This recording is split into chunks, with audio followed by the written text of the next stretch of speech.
Welcome, welcome, welcome to the stream. I was like, is there a royalty-free jazz playlist on Spotify? And there is. Oh, and my kid is doing the ABCs.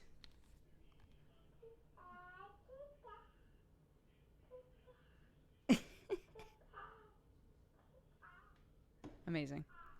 She hasn't been able to sleep. She was shaking the entire house kicking a minute ago. So that's where we're at. That's what's going on in our house. What is mocap? Mocap stands for motion capture. It's when they like hook up a bunch of stuff to a person and then use the actual gestures and like actions of the person and port it into the game. Can the stream just be Clark ABCs? Let's see. Do you want to keep going, baby? Now she's just staring at the camera like a demon. Classic Clark. Classic Clark. She's so cute. Dang it, she's so cute.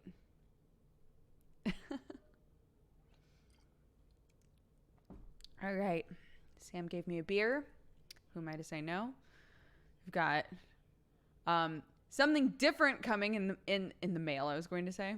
In the delivery tonight. I'm so excited. There's a place that we eat at sometimes, and I really love one of their salads there, and I literally have only ever gotten this one salad over and over and over again. So we were going to order from there, and I thought to myself, you know what? I'm going to get something new. So either it'll be delicious or it'll really disappoint me, and I'll be like, why didn't I just get the arugula salad like I usually do? Food delivered right to your letterbox. Yes, I can't wait. I can't wait for the post in the mail with my dinner in it. Pray to the RNG gods. I don't know that this counts as RNG. She knows too much. Clarky does. We used to have the camera positioned like right above her so that we would, when she was really little, we'd be able to see, you know, in the camera we could see if she was breathing and stuff like that. Stuff that you worry about with a 4 and 5 and 6 and 300-month-old. Anytime I talk about this, somebody's like, I still look to make sure my kid is breathing and they're a teenager. So I'll probably do it forever. But we used to have it like really close to her, but now she's tall enough that she would just unplug it all the time. We were like, cool. So, so it's across the room now.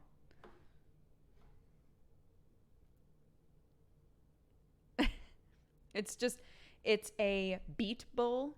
So normally I get the arugula salad and it's delicious and it's got chickpeas and feta cheese and all kinds of stuff in it. And this time I got the beet bowl, which has, hold on. Let's look. What's in it? The beet bowl has beets, roasted tomato, I almost said basil, feta, almonds, a spring mix, and their house dressing. I like me some beets. I'll eat a beet bowl. Sure. Why not? I was talking with my mom about how they were going to try to make borscht. And I was like, oh, I haven't made borscht in forever. So I guess I have beets on the brain. Beets on the brain. Beets on the brain. Beets on the brain. Beets on the brain.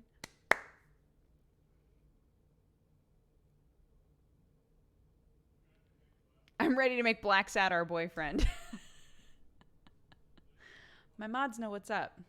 I'm glad that you guys came here to party. Okay, let's get everything sorted. Let's get Blacksad open. Would you like to... Wait, before I pop this open, do we need... Some of you guys, it sounds like we're not here for the last stream, but intend to stay for this stream. Would you like a, as quick as I can do it, refresher? Moeka, hello. what is borscht? Borscht is basically just stew, but with beets in it. So it's like bright red, but it's delicious. It's just beets and potatoes and all of the things that would go in a stew. I've only ever had it vegetarian. I don't know what meat you would put in a borscht, but it's good. It's really good.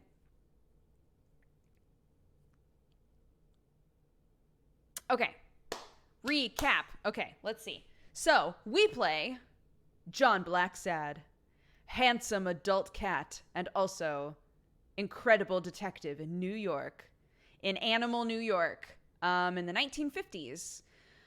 We are a war vet and a private detective, and we have been put on a case of a lynx, an old man lynx who ran a boxing place, a boxing gym.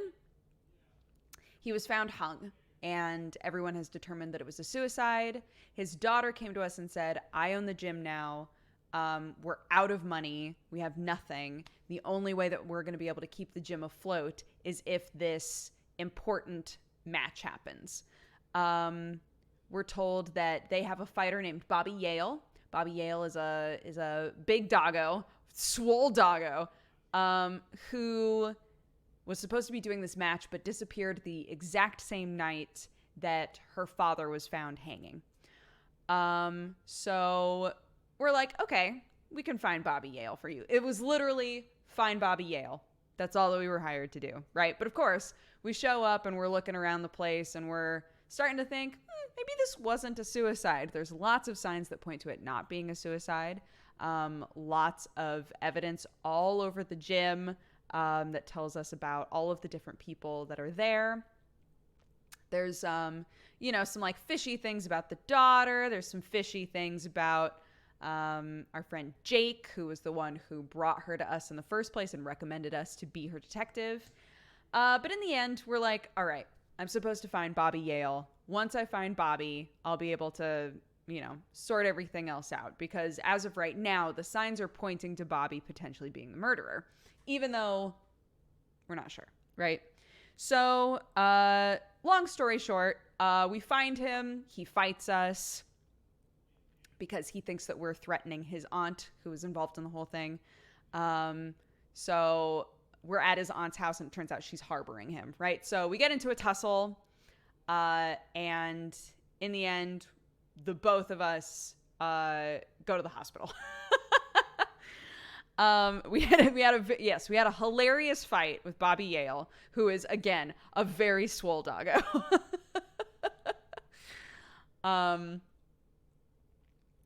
And we've come to find out that Bobby had no idea that that the lynx, I'm trying to remember his name, but that he was murdered. Had no idea. Was really surprised when we were like, this chest expander that you have is 100% the murder weapon. And he's like, I don't even own a chest expander. I don't know what you're talking about. And it turns out that he has a heart condition. So he was kept in the hospital for a while. We now are starting to feel like, okay, the daughter didn't do it either, because she just had kind of an estranged relationship with her dad. It wasn't that she isn't mourning him or that she doesn't care that he died.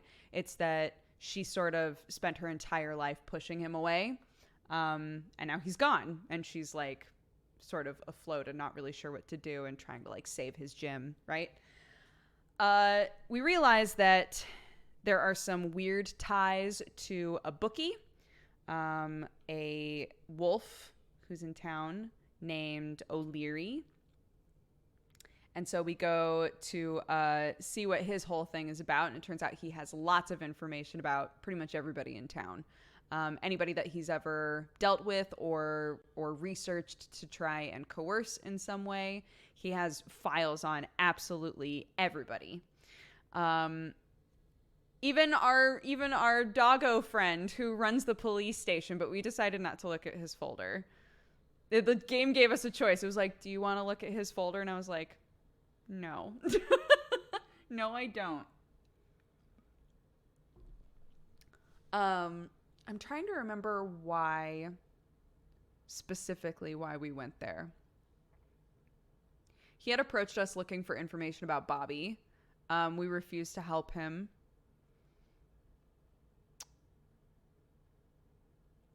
Why? Do you guys remember, why did we start to think that O'Leary was more involved? Was it that we weren't sure? We thought that he might be, and so we just broke in? Why is the police dog also a cutie? What's up with that? Yo, there's some hot old animals in this. Police dog is a sweet, gentle man with glasses. Adorable.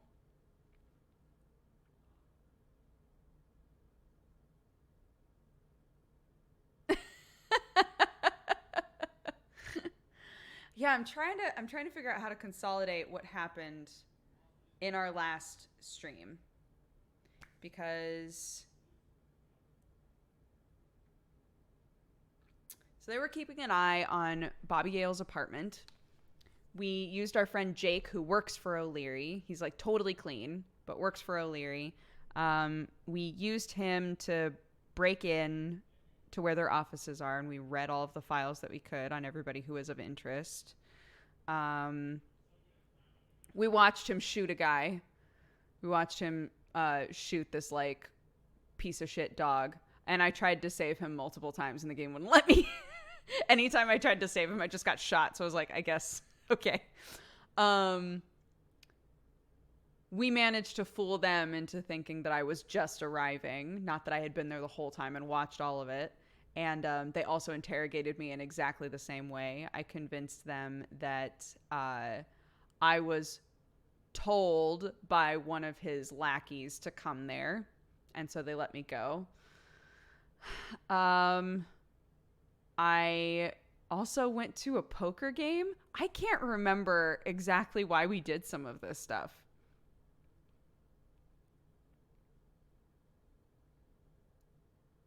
I just tuned in and thought you were talking about real life for a full half minute. O'Leary was funny. O'Leary is like, yeah, there's something about him where I find him interesting. Oh, that's right. I remember now. Because the guy who runs the boxing association was going to have an underground poker game, which our friend Weekly found out. Was going to have an underground poker game with a couple of other business owners. And so we posed as this like old, gross, sexist Texan guy who owns a bunch of casinos. We like knocked him out in his hotel. We got him super drunk and he passed out, and then we impersonated him and went to the poker game in his place to try and investigate the guy from the boxing association because he was another person of interest. And met a super gross dude who was obviously running like a pedophilia like ring of some kind, and he just immediately got shot in the heart. Amazing. I was like, this guy's gross and he needs to die. And then the game he literally just immediately got shot, and I was like, sick. That was amazing. So satisfying.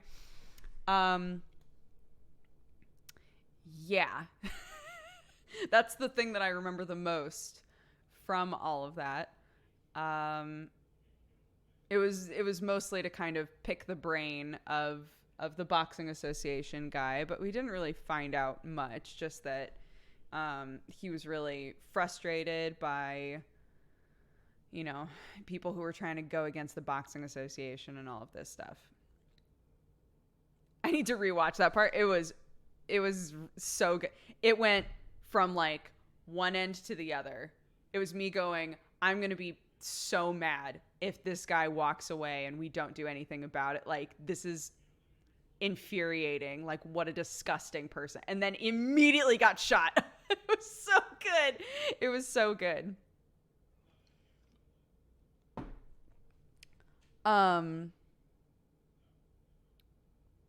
Why didn't you bet O'Leary's money when he offered? Because the whole game I've been trying to play really straight.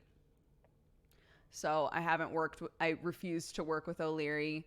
I refused to do anything illegal, and I refused to take his money. So I wasn't gonna gamble with his money either.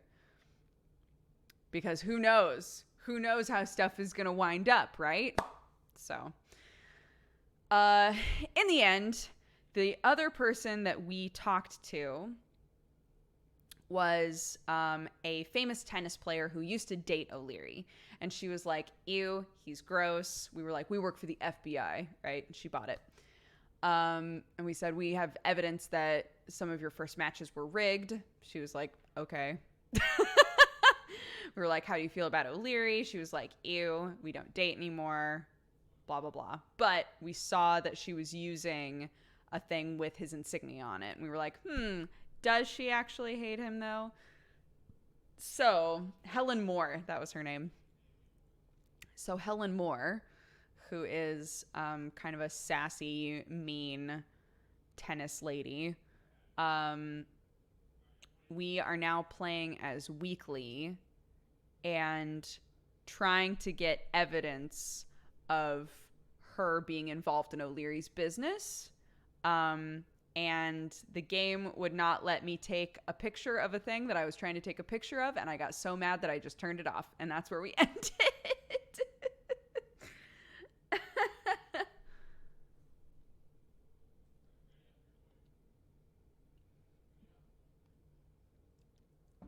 So that's where we are. But it feels like we're going kind of full speed toward the end at this point. We've investigated everybody a lot. He and Weekly are starting to like put pieces together. I just don't remember exactly what they were discussing at the end of the last stream. So maybe we'll get a little bit of info. If I look at my, like, on the last exciting episode of Blacksad, I might remember a couple more things. But yeah, that's mostly what's going on. We're investigating a bunch of people. We're trying to figure out who actually murdered this guy and why. So, okay. Home, Blacksad. Pop this open. Oh my god, it's going to go on the wrong screen again. Fuck, I forgot that it does this. All right, chat. What are the Windows whatever arrow combo to get it to move? It didn't work at the end of the stream last time, but it did work at the beginning of the stream.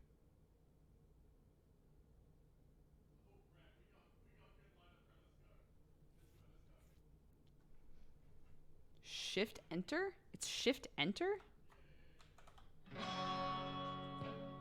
No, it's like, there it is. It's shift Windows arrow. Cool. Thank God. I was like, not again. Not again.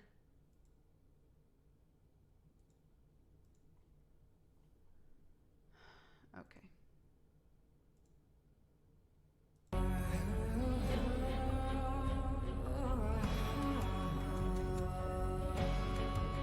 Where's our food?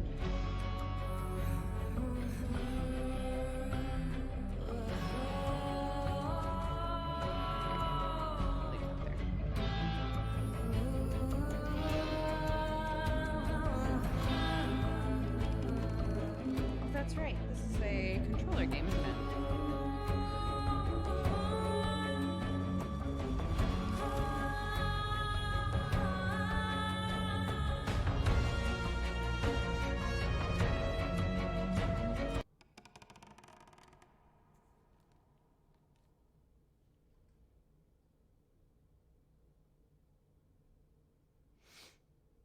All right. So, where were we? Hold on. Your progress.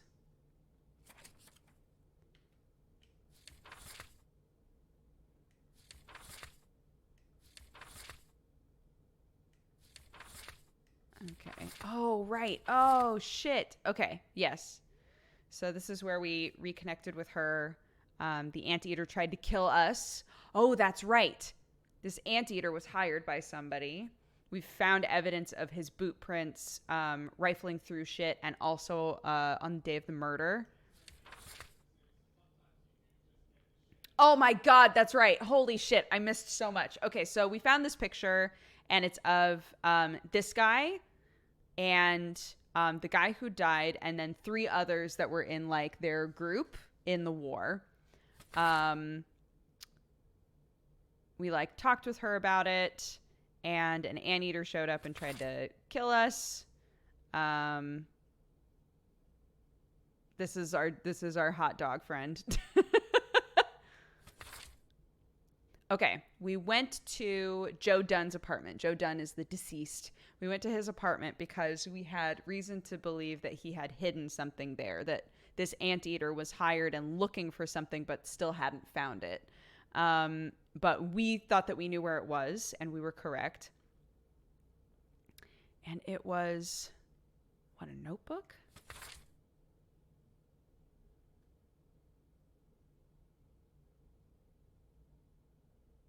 Right. So Craig was living in the cemetery. He's an old baseball star, and he was living in the cemetery. This is Joe Dunn, the guy who died. And he was saying, like, come live with me. Don't stay in the cemetery. So we went to the cemetery to meet him. Who are you hiding from? The surgeon. So one of the other guys that they were in the war with was an army doctor, who I think we saw earlier on in the game, but Blacksad hasn't made that connection yet. So Yale isn't the bad guy, or O'Leary, or Cassidy. It's Dr. Angus Mitchell. Yes, that's what we're thinking. But then why are we talking to Helen Moore? Oh, this is a flashback.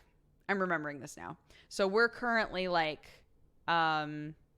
developing pictures, and I'm asking him how his investigation into Helen Moore went. So that's what we're acting out right now. Let me go back through and make sure that I'm not forgetting anything.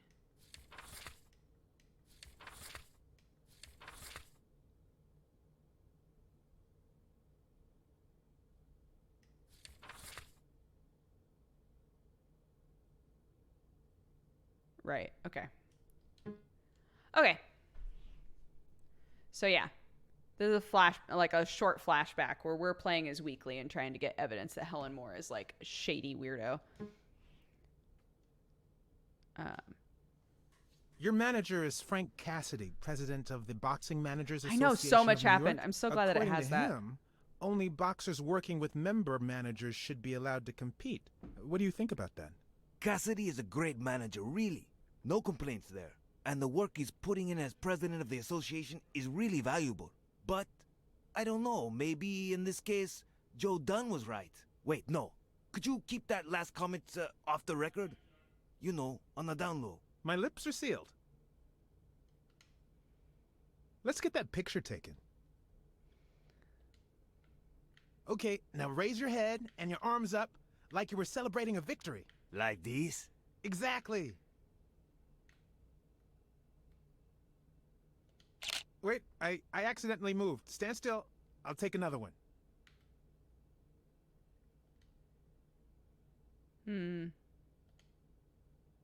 All right, so where were we? Your manager is Frank Cassidy. It's like a short window to get that picture in, and it's driving me crazy. This is why I stopped playing, is because of this working picture. With member managers should be allowed to compete. What do you think about that? Cassidy is a great manager, really. Like no complaints there. And the work he's putting in as president of the association is really valuable. But, I don't know, maybe in this case, Joe Dunn was right. Wait, no. Could you keep that last comment off the record? You know, on the down low. My lips are sealed. He's saying on the down low, but for some reason it's editing it out like he's saying I'm a dumbass.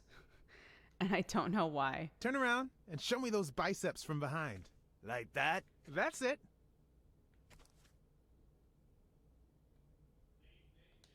Wait, I accidentally moved. Stand still. I'll take another one. What?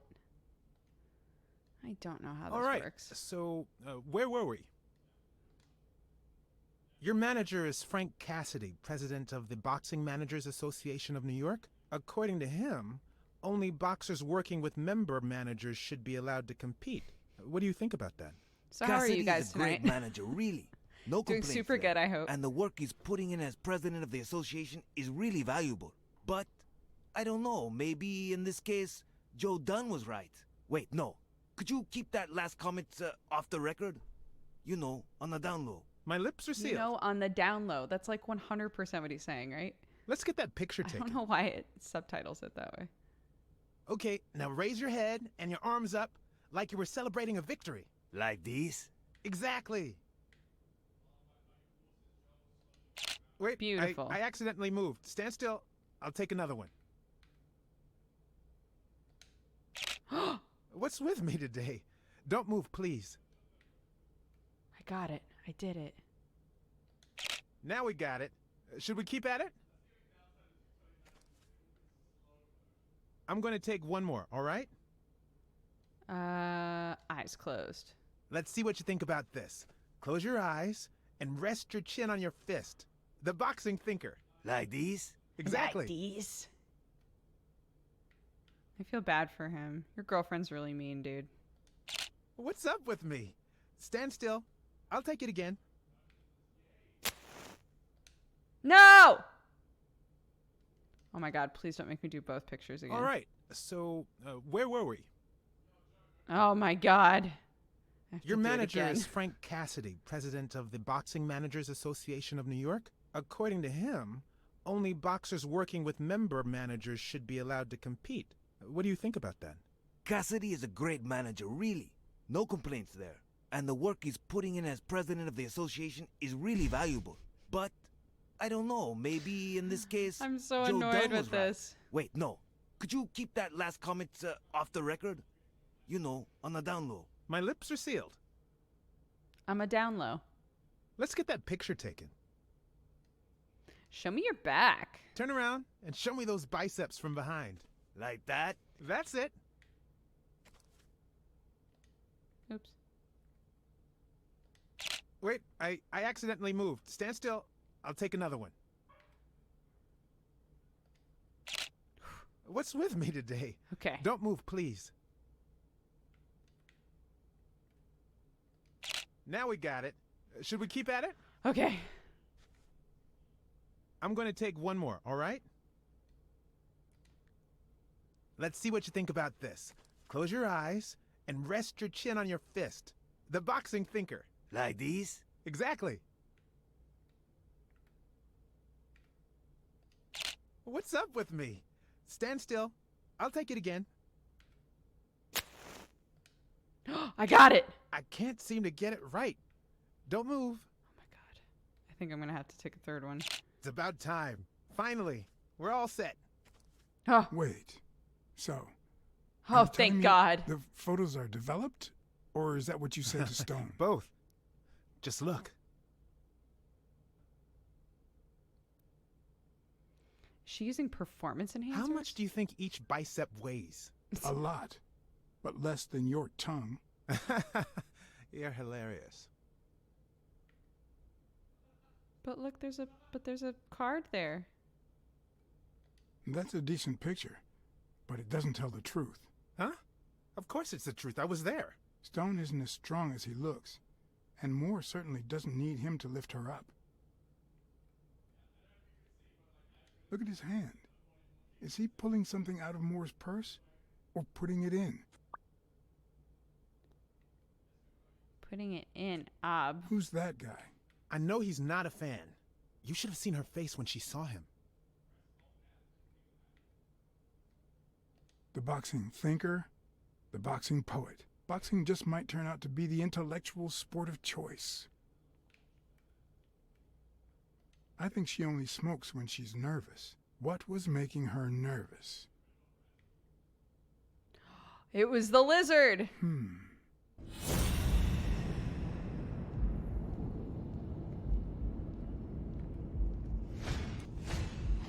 Wait, that's him. Who? Mitchell, the surgeon. Seriously? We got him. Not yet.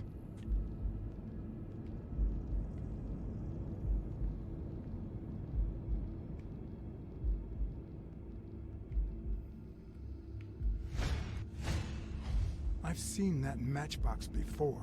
Focus, Blacksad. We met We the need owner to of La figure out how Iguana. to find that Mitchell guy. Hey, pal. Did you hear what I just said? We need to keep looking at all those pictures. We need a clue that'll take us to Mitchell. Hey, see? There. Just like I was saying. That was a weird scene. Why are the reptiles always the bad guys? He literally, like, at the beginning of the game, we ran into that guy.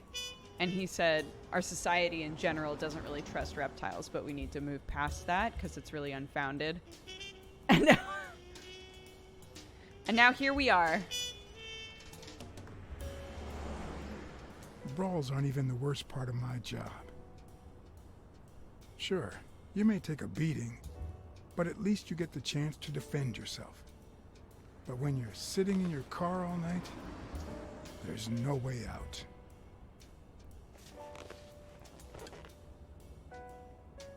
Your legs cramp up, your back and neck feel stiff. Your entire body aches to be somewhere else. It's boring and repetitive. Yeah, he was pretending to be Bobby Yale's surgeon when he wasn't.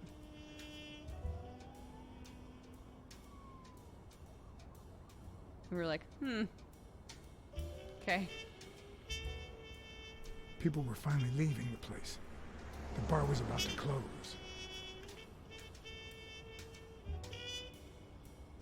And I hadn't seen Mitchell go in or out.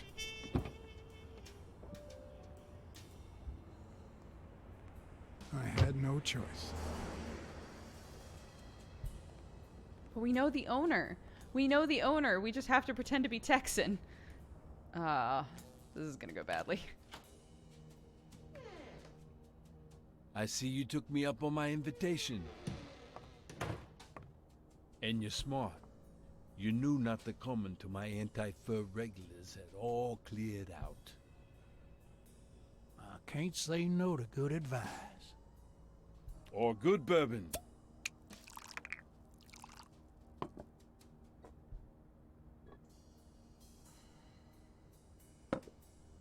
We met him when we were pretending to be the Texan Here's casino looking owner. at you, Mr.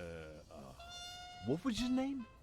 As far as I knew, La Iguana always stayed neutral. He played poker with Cassidy, but his joint was used as a gambling drop-off for O'Leary's operation. Did it make sense to keep faking it? Or was it too dangerous not to? Blackmore. John H. Blackmore. I knew it. Although your Texan isn't half bad. Let's just say I represent certain sports lobbies I'd rather not talk about. I understand. My pleasure, Mr. Blackmore.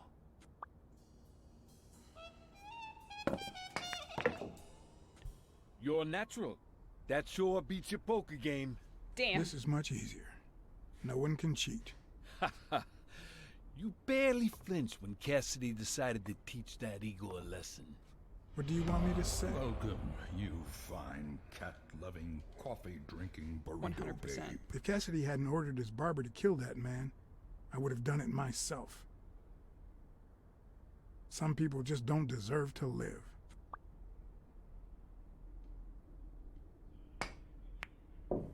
Damn it. Well, nobody's perfect. Tell me, what do you really want with Cassidy? I just don't understand your motives. The truth is, I represent certain interests which make Desmond O'Leary my enemy. If you know anything about their rivalry, I rest my case. Don't worry about it. I was only curious. So, what about me? What do you want from me? No one comes to La Iguana just to drink and play pool. I'm looking for one of your regulars, Dr. Angus Mitchell. What for? The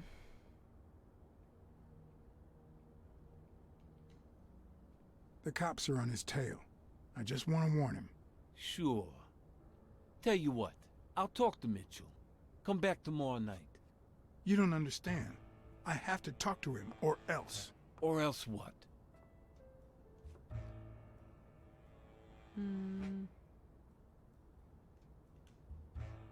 You'd be losing your chance to make a pretty penny. I know how to reward my allies.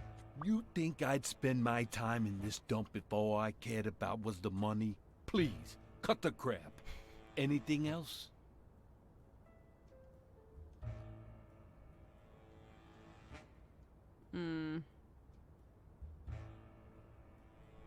Both of these are like threats. I don't know.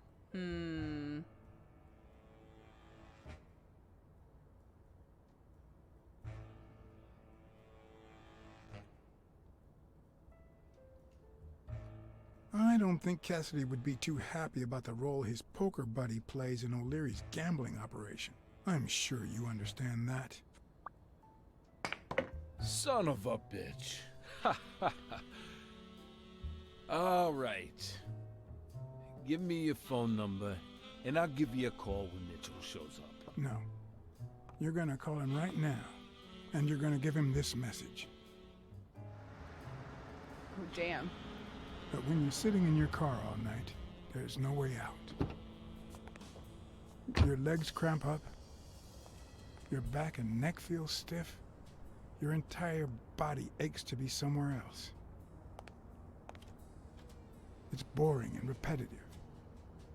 It's so bad that your thoughts spiral in a never-ending loop, like when you're stuck in your car, on surveillance duty. The owner of La Iguana was supposed to tell Mitchell that a certain anteater was still alive, and that it was only a matter of time before he ratted him out. With a bit of luck, that would make him nervous enough to force his hand. That's Now, what I was all had to wondering, do is if we were going to try to was get him to follow come him. there and then just follow him after he left.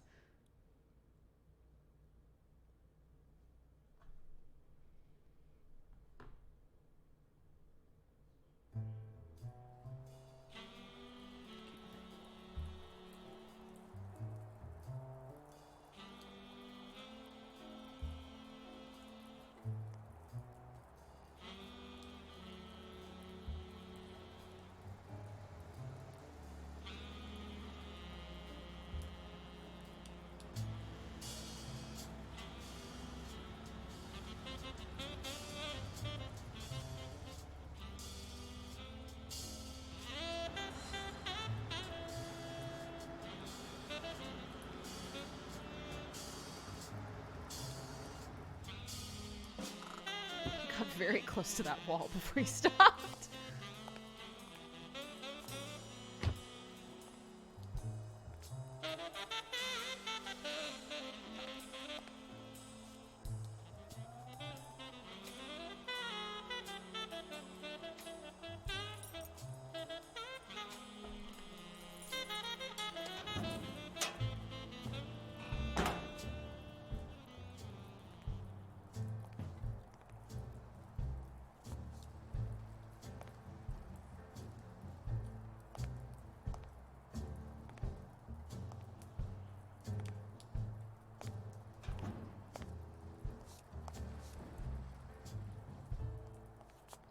One element that they've done a few times now is like the eyes dilating. It's so subtle, but I love noticing it. I was gonna say, I have super hearing. I'm a cat.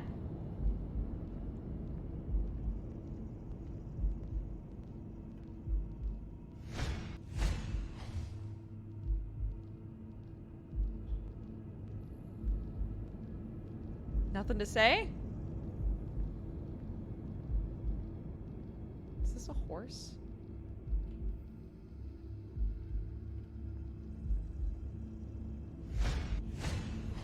He went in without it. I wonder what's in it. What do they say?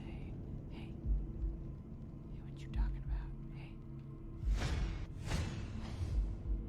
Hell's horses. Yep, it's a horse. Amazing. What are you guys talking about?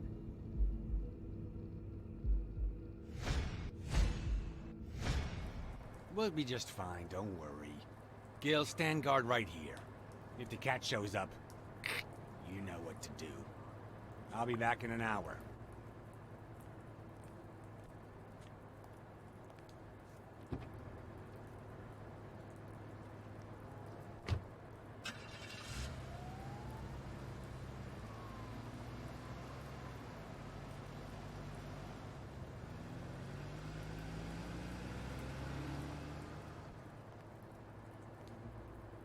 Am I planning on fighting this gun horse? I don't know about that.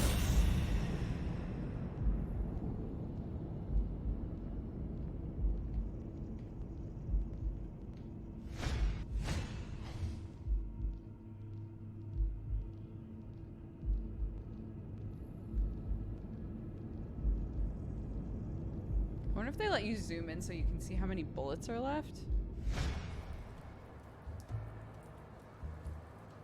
Could I take him by surprise from over there?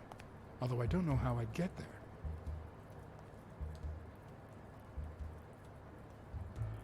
Ah, the game is showing us though, so that's nice. Oh, they just flashed me over. Great.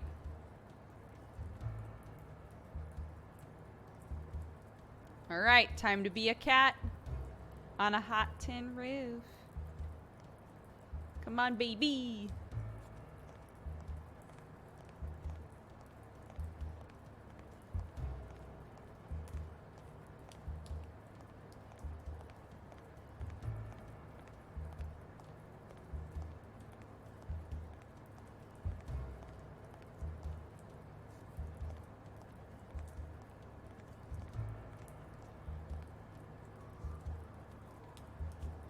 No? Oh, okay.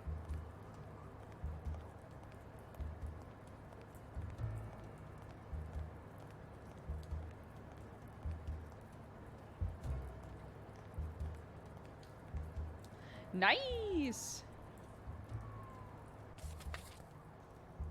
Oh. Why did that look so weird?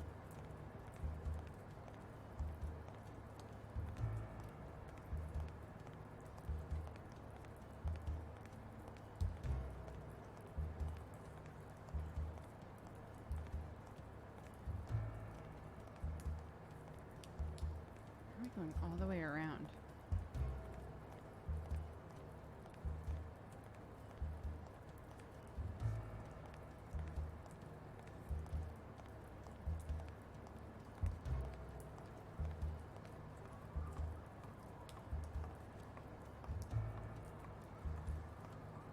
This is one of those moments where I'm like, why can't I run?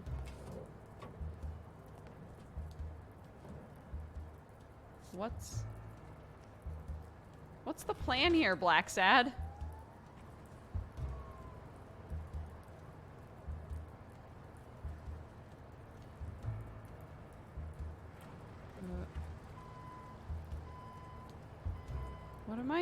What am I doing here? What's the plan?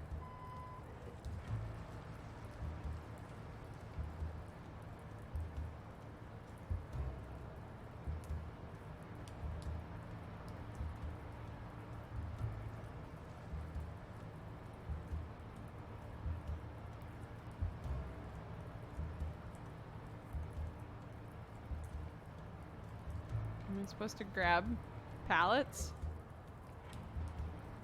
No? Okay.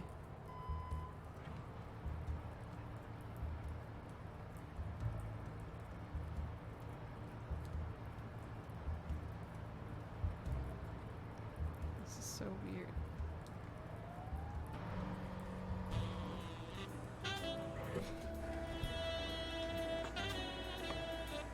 So cool. What a cool cat.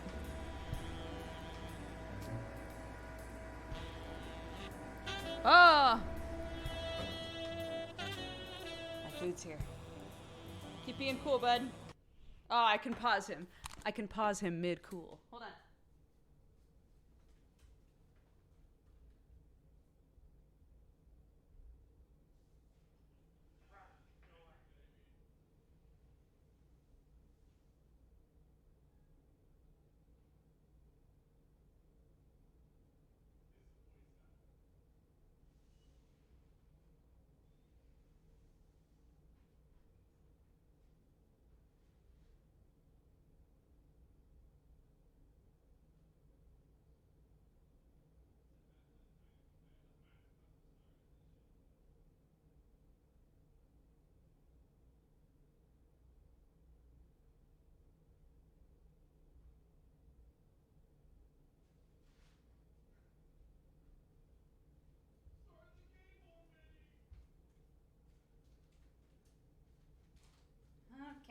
see.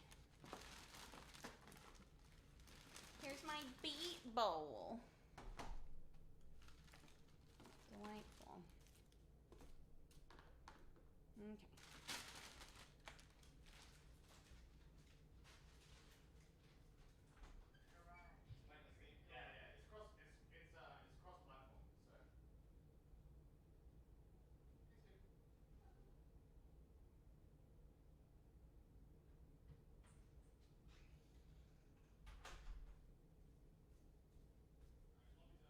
Okay. But the big question, chat, is the beet bowl good? Now, I know that right now we're being a super cool cat, but is the beet bowl good, though? Let's find out really fast. This is important. Can we feel the beat? Feel the beat. Feel the beat. Okay. Got our beets. I added falafel, feta, roasted tomatoes. We got a little dressing here. What is this? It's good. Sure thing. Let's add it.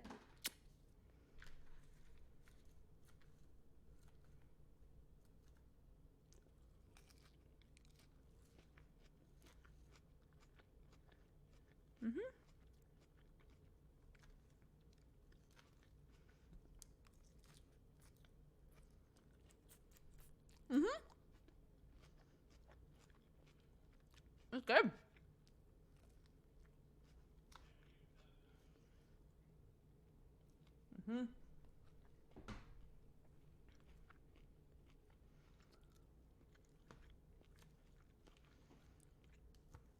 I was gonna set it aside and now I'm hacked. This is really good.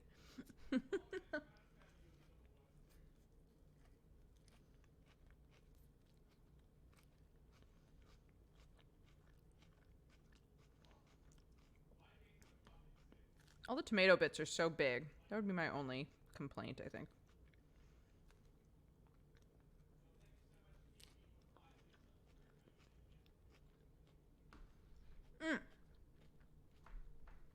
It looks like salad. Yeah, pretty much.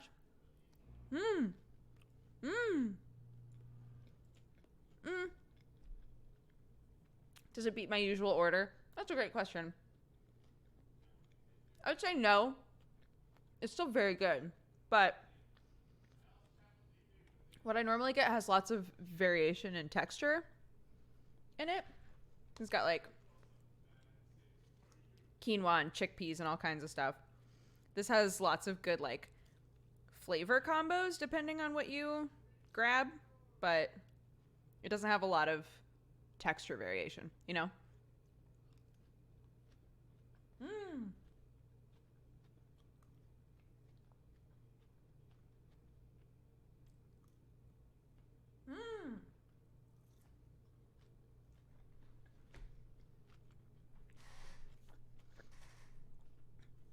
Very good.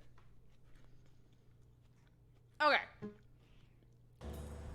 Sorry, John. Continue.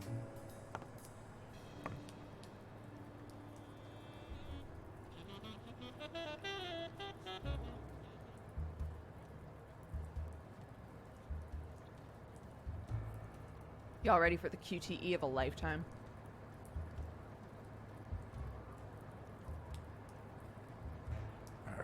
Of course.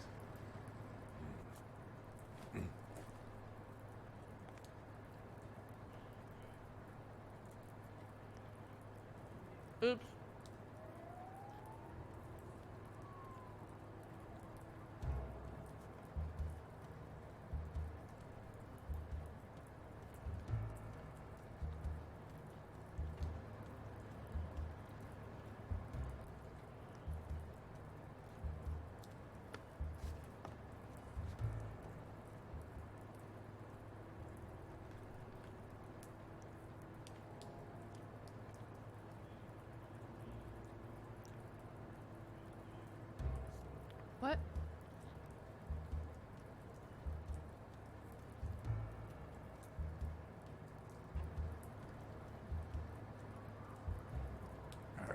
I thought maybe I needed to time it so his back was to me, but...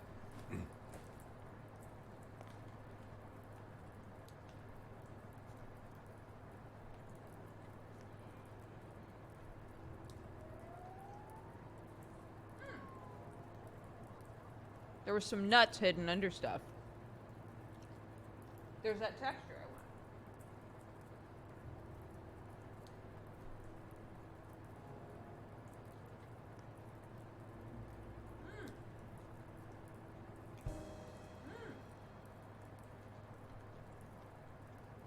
God, that's good. Okay.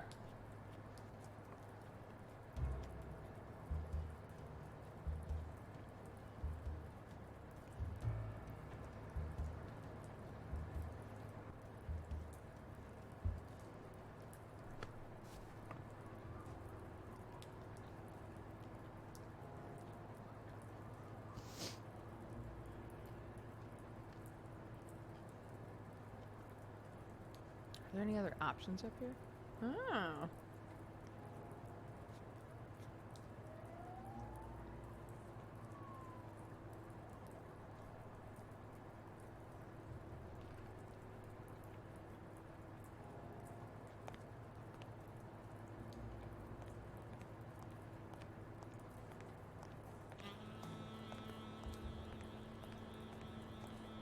I did mess up a guy's face with an extinguisher once, but this kind is too heavy for my current needs.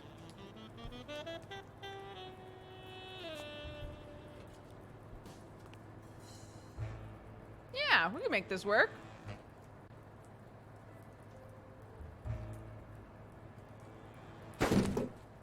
Amazing.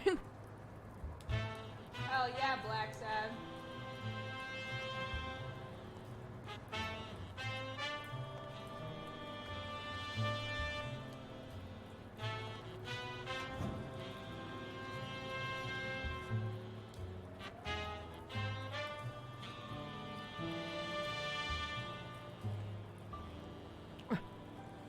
Poor Bojack.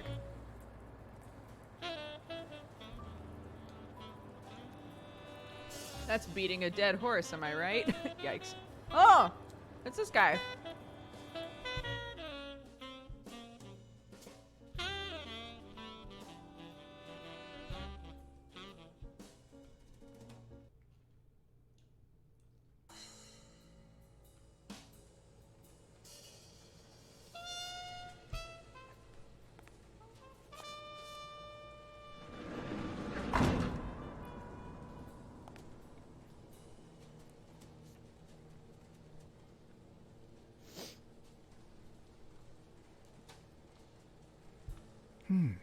What does this place have to hide?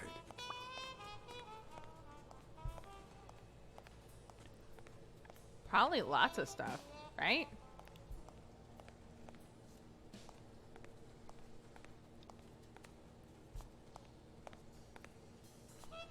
Will I need help? Who would I call? Although, Smirnoff did beg us not to take the law in our own hands.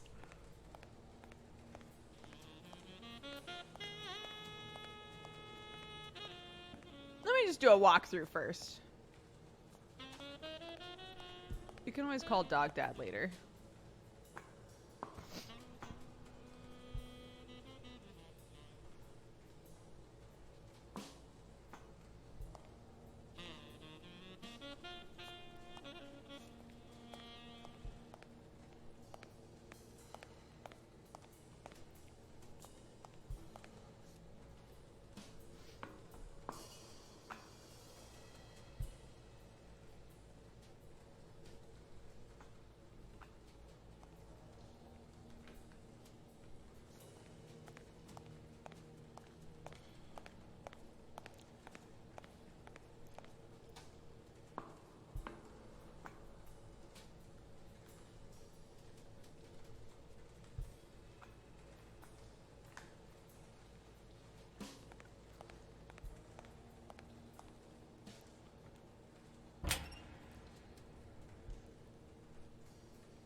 Definitely need a key.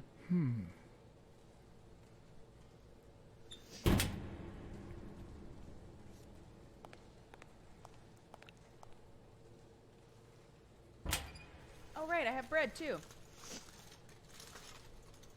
Yeah. Oh.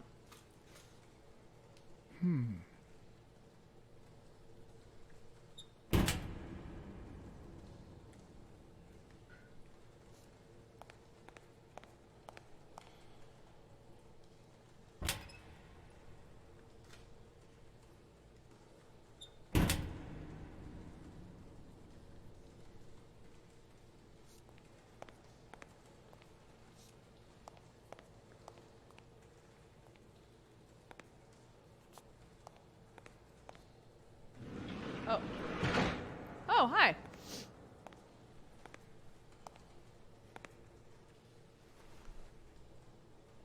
Be careful, horses bite. Don't you even think of screaming. I might not even talk.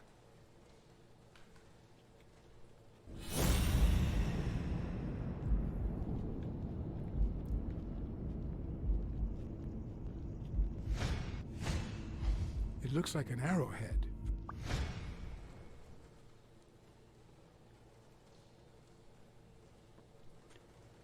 Where did Mitchell go? Mitchell? What Mitchell?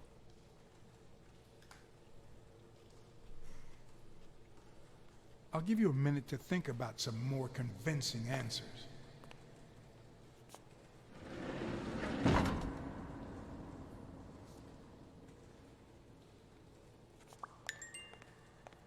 Ooh, a new deduction.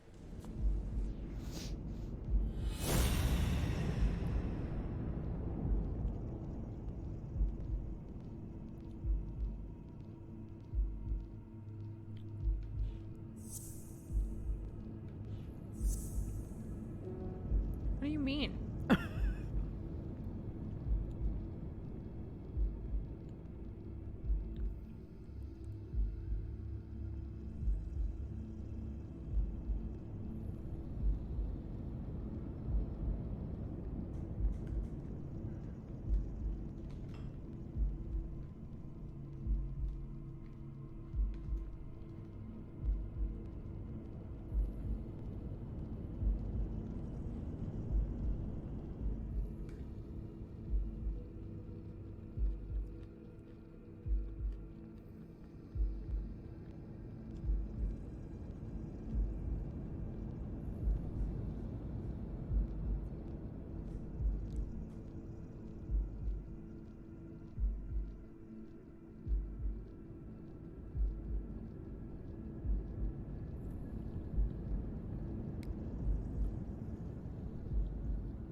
So confused.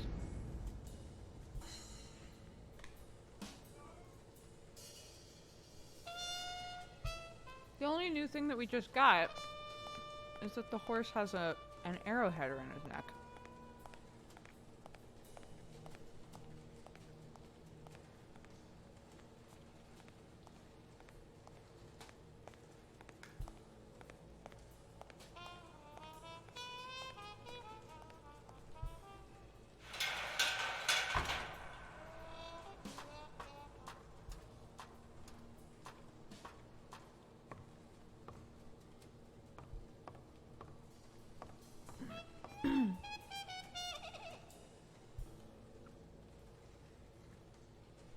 Oh.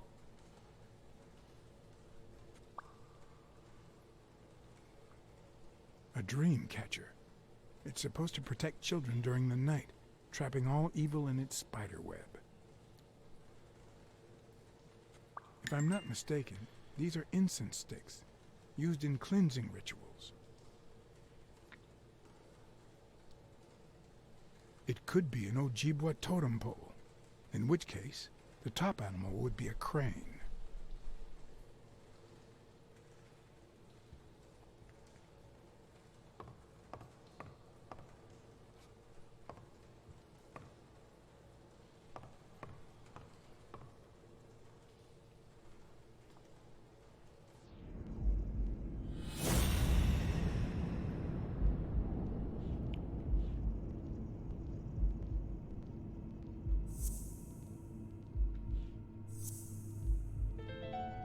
Everything seems to prove that Gil is a Native American, and I'm almost sure that the woman in the picture is his mother.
I don't understand why that isn't it.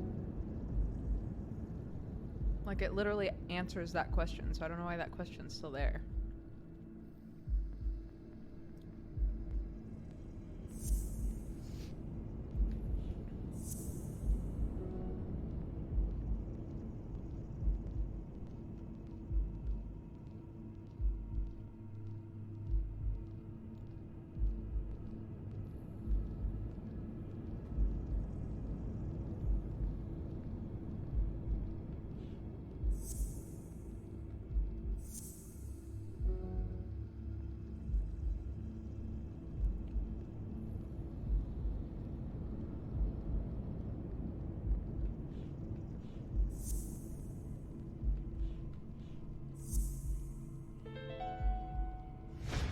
Mitchell, who fought with Dunn during the war, tried to pass as Yale's doctor.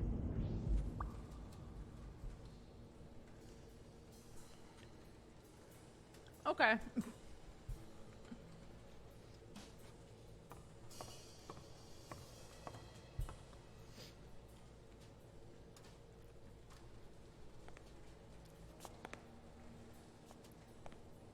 What's in here?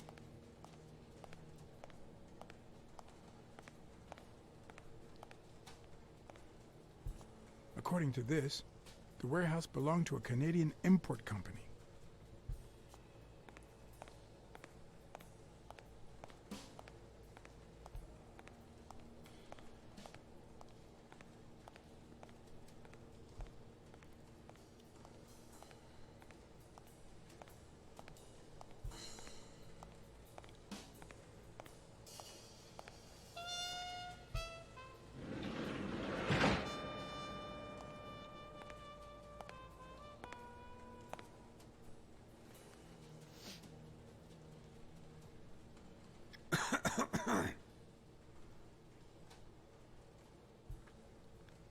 You know who'll always believe in you?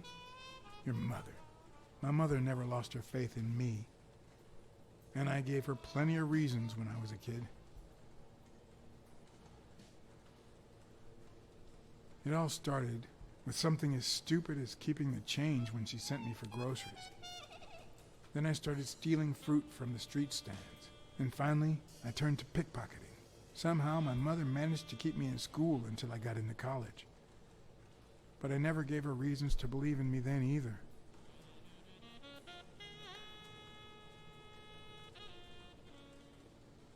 I made new friends. The type of friends that convince you to do things that wouldn't make a mother proud.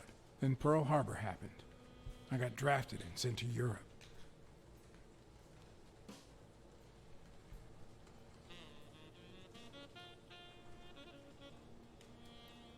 They told me killing was my moral duty, but I discovered it could be addictive. Not all victims were Nazis. But when I got back, I was treated like a pariah, a veteran outcast who never should have come back in the first place. And yet, my mother never ceased to...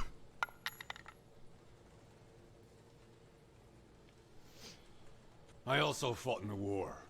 That's where I met Mitchell. They used me, like many of my people. And then they just tossed us aside. The first time Mitchell offered me to do this, I told him to take a hike. I wanted to get my act together, but I ended up begging him. I don't like Mitchell. I don't like the things he makes me do. Yeah. I don't like that German rat either. But what I like least of all is myself. I don't like what I did during the war, and I don't like what I'm doing now. Do you know what it's like to kill a friend for the sake of the mission? Huh. But my mother, she always thought I'd make amends and start anew. Gil, you can get out. Be a boxer. I know a gym that needs people.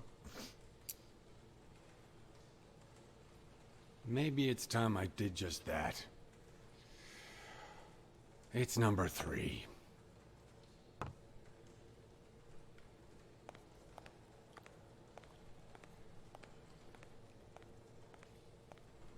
Thank you, Gil.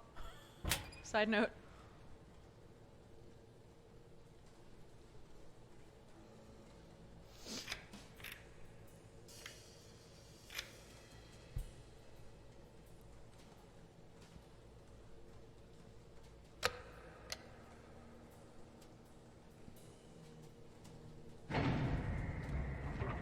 Who's watching me?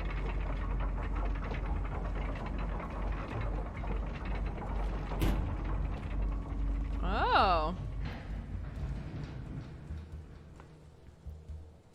A secret passageway, huh?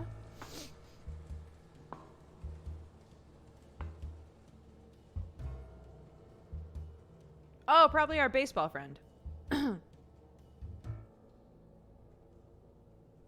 Wow, this goes deep.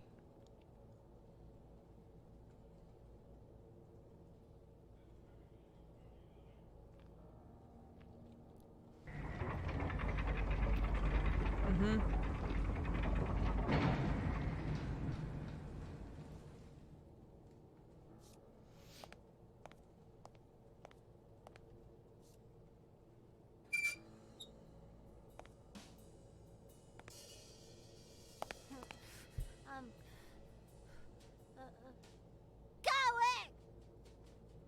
Hey, it's all right. Don't be afraid, little girl.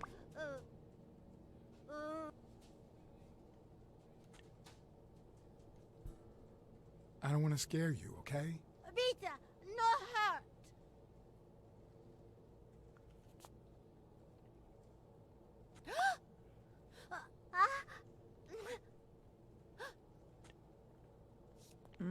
Although it might be the way to, like, communicate with her.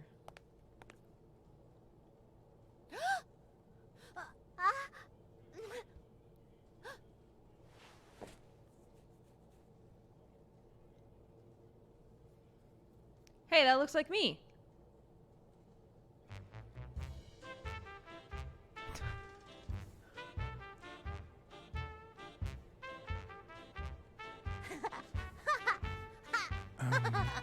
Once upon a time...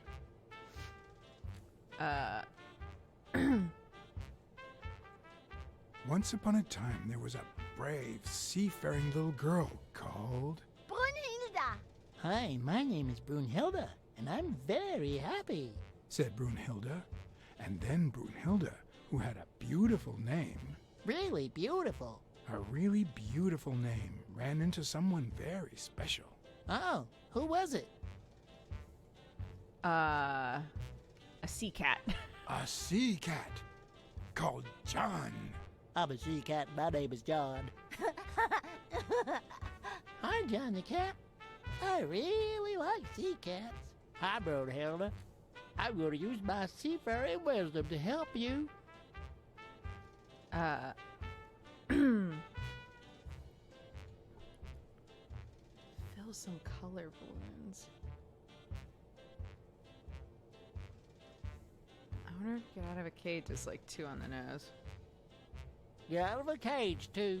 Nein, it's sad. You say silly things, John the Cat. Yeah. So what are you going to help me do? Bake some delicious pies. I love pies. Which is your favorite? Wow, that's a very hard question. But John the Cat, it's the easiest question in the world. Let me show you how easy it is. My favorite pie is Pumpkin. pumpkin. Whoa, Brunhilde, that's exactly what I was about to say. Bird.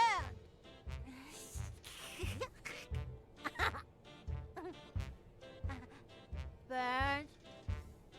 John. Brunhilde. Freund.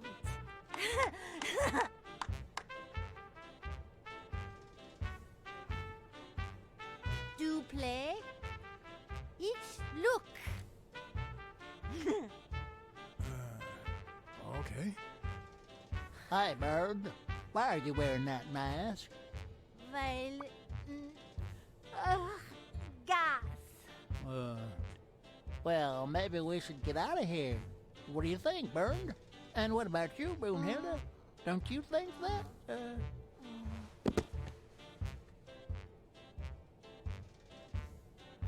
What? What? What happened? Act like a good dad? Sure, I'll try that.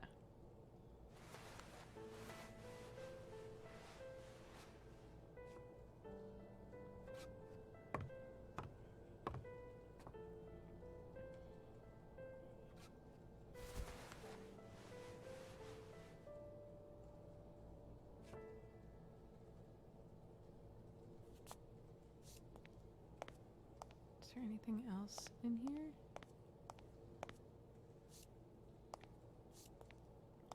That I can do? No?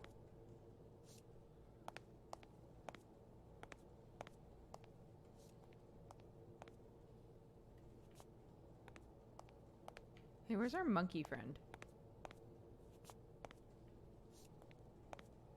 Oh, look, a card.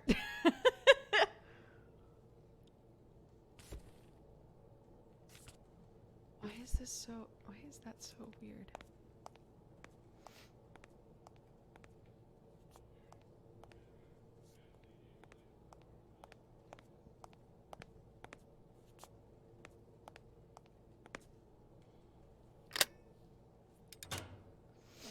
What the fuck is going on in here?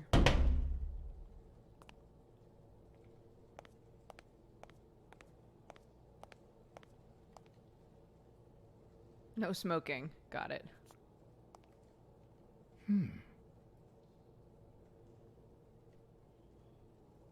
Spano movies. A list of names? Somehow related to chemical agents? Yale.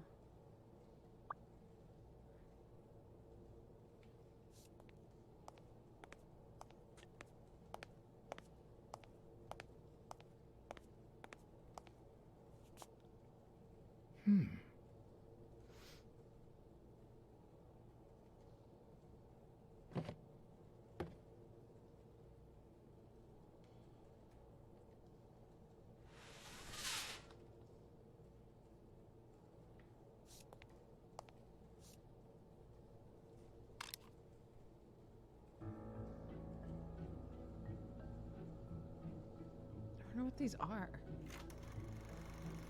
Subject: Brunhilde Gruner. Treatment: Day 1514. The patient's ability to speak continues to diminish. Now she can only pronounce the occasional word in German. It's as if she had gone back in time, not only due to her declining cognitive function, but because she appears to have forgotten everything she learned since her arrival in America.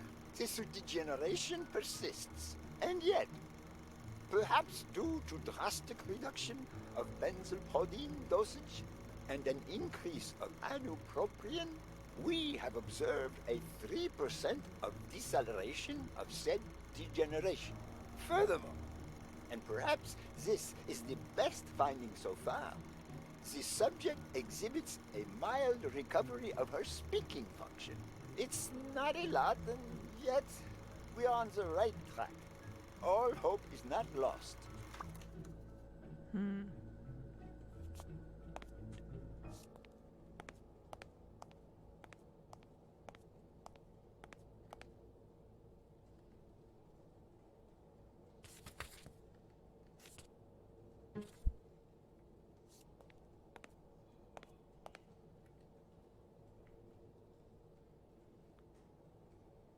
Bobby Yale pills.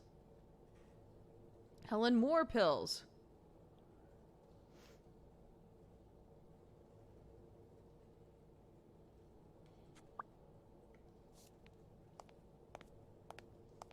I'm confused. That video made it seem like they were trying to help people.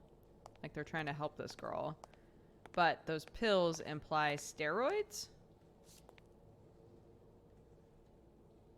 Booberry!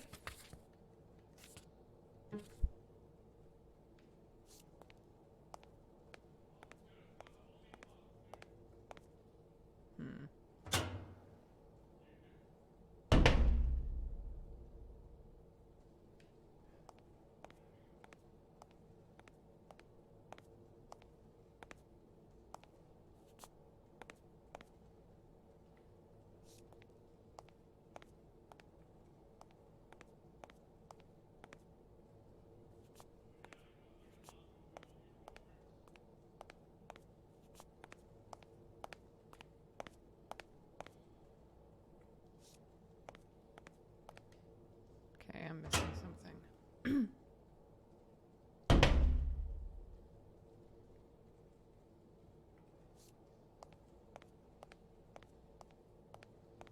It's hard because in a game like this, I don't know. It's set in the 1950s, right? I don't know, like, what medical testing was like in the 50s.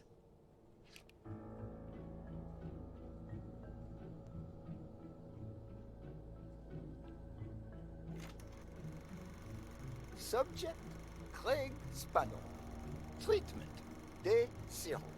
The subject is a veteran baseball player who has lost speed, strength, and agility due to the regular aging process. The patient refers intense pain on the right scapula, most likely caused by an old injury. Unfortunately, due to the injury's nature, surgery is not advised. The goals of our medical approach are twofold: to relieve pain caused by the prior injury so that the subject can play without symptoms, and to help the patient regain the physical condition lost in the aging process, thus allowing him to perform at elite levels. To that effect, he will receive daily administration of strong opioids along this treatment. Day 128. Treatment so far has been a success. They just got him on all completely fronts. addicted to opium, Patient and no that was longer like feels the pain when fix. using his right arm, circumstance that allows him to pitch without fear. Furthermore, the patient's athletic performance is not only up to par with that displayed at the height of his career, but it has even exceeded all expectations, improving the subject's precision and focus. So far, the only side effect seems to be a slight euphoria experienced 3 hours after dosage, which subsides 4 hours later, taking the patient on an emotional roller coaster of sorts with bouts of mild trembling. Treatment. Day 341. The patient's health has visibly deteriorated. Moments of euphoria and boosted physical performance have become increasingly shorter. while the ensuing periods of depression and weakness have become longer, including severe trembling and tachycardia. Although we have met all therapeutic goals, we will proceed to terminate the treatment in order to avoid causing irreparable physical and mental damage to the patient.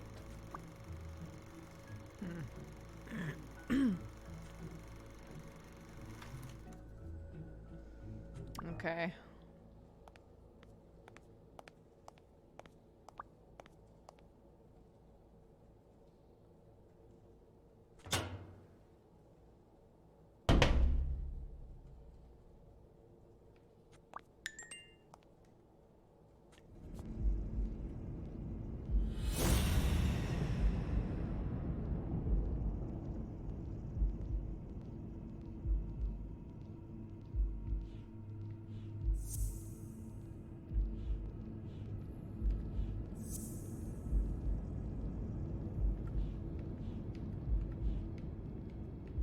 There we go. Mitchell is cashing in by selling drugs to enhance athletes' performances. But then, why is Brunhilde here? How do we help her? Oh, I can make a new deduction. Okay.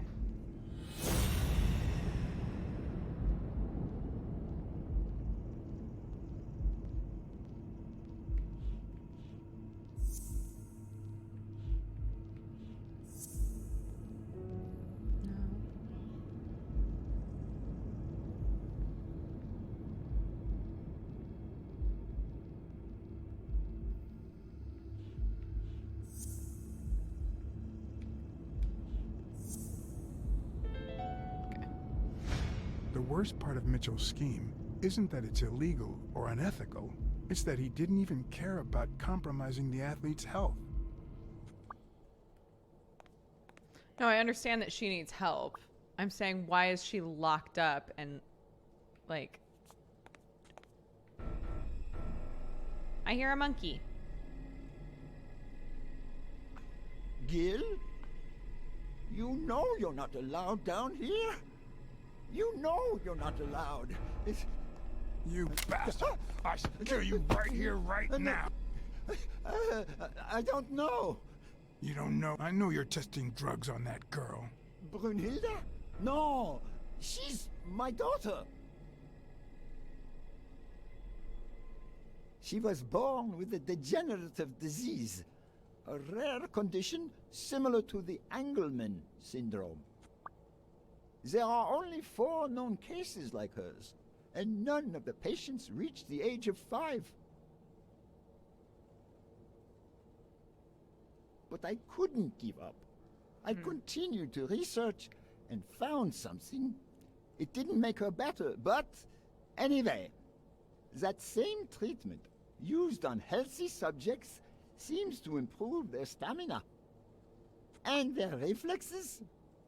It also seems to improve their pain threshold.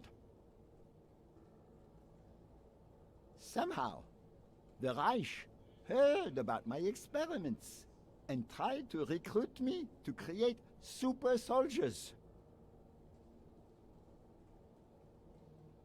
Yes, that Reich. We're talking late 30s, Berlin.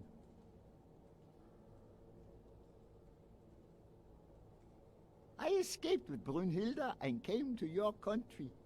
But the American military also heard about me. I spent the entire war experimenting with drugs on soldiers. Some were highly effective, I must say. When the war was over, my experiments were discarded. I was forbidden all access to the drugs, and Brunhilde got worse. But then God sent me Angus Mitchell. We had met during the war, and he came to offer me a deal. I would make drugs for athletes, and he would sell them. With my earnings, I could pay for Brunhilde's treatment.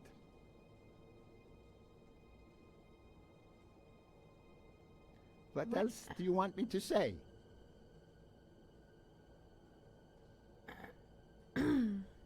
What are the long-term effects of those drugs? It depends on the patient.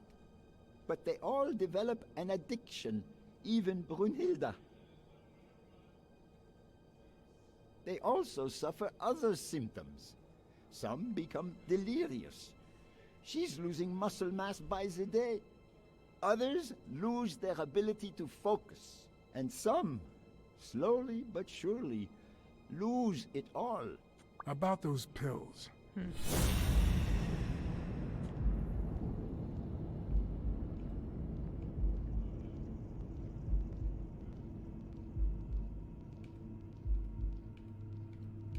Stop. Just. Oh my god. There was a bottle there before.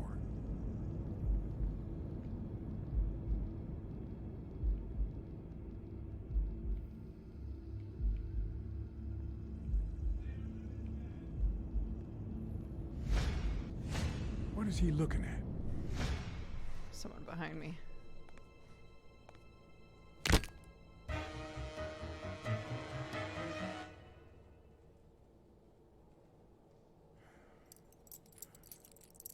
Don't dwell on it, Josh. You had to tell him the truth in order to protect Brunhilde. I would have done the same thing. Finish packing up your things and stop torturing yourself, okay? Thanks, Angus. I won't be long. Oh, honey. You like living here? Yeah, me too. But we have to go somewhere else, and it's all that bad cat's fault. Yes, sweetie. We're going to a new home now. A prettier one. And you'll be happier there. Now go with Papa, honey. Give him a kiss. Go on. Give him a kiss. Go on.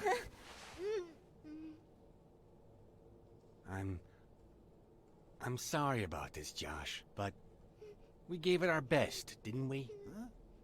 What? What do you mean, Angus?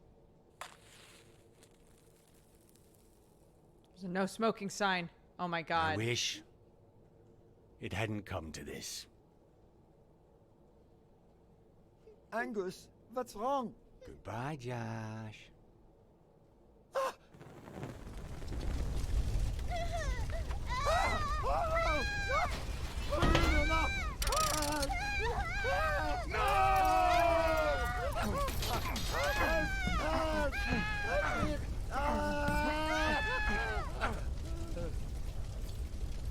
Holy shit.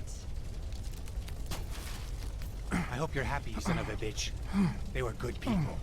This isn't my fucking fault.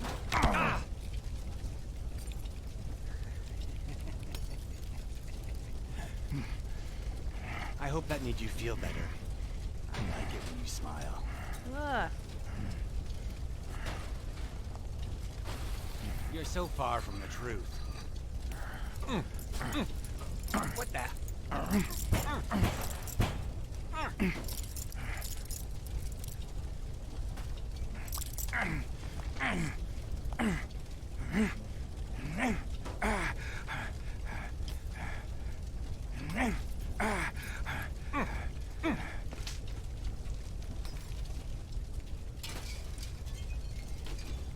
What?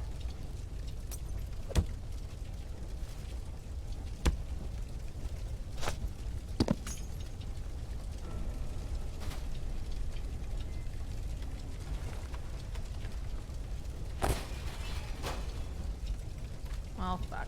Okay. The mask would buy me a bit of extra time. The question was, how much?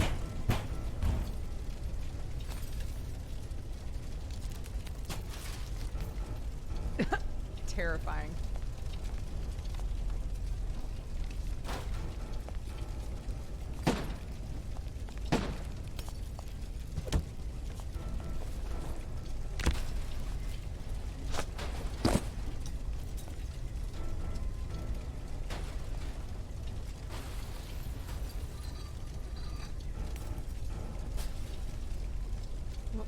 doing?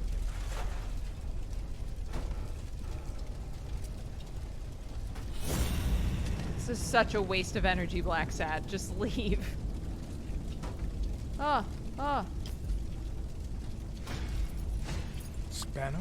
Spano just ran out that way.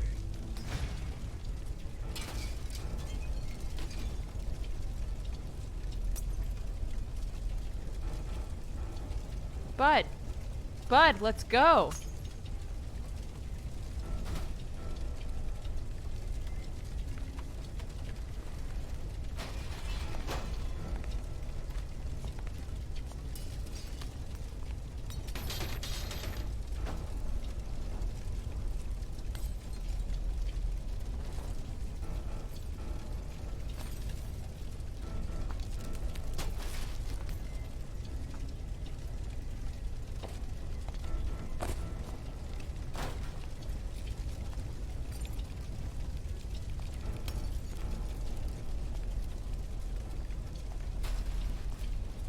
I'm supposed to keep pressing it? Question mark?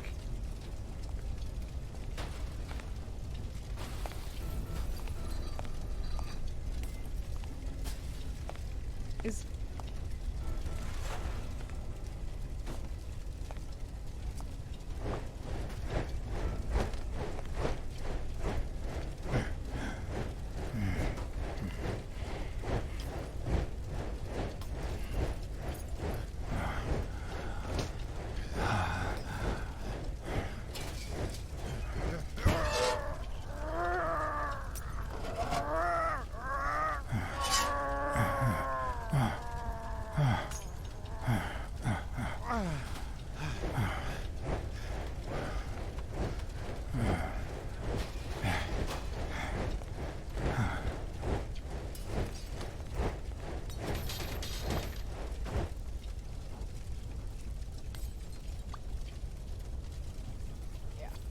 say he definitely followed us to get his drugs because he's like, they acknowledge that he's addicted but that they stopped treatment.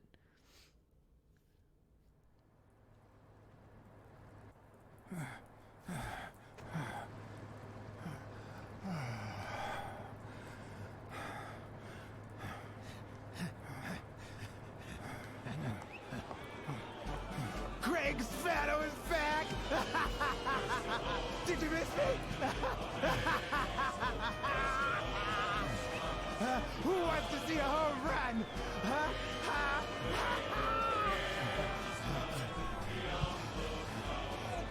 Now you're gonna see. Bring it on! Let's go!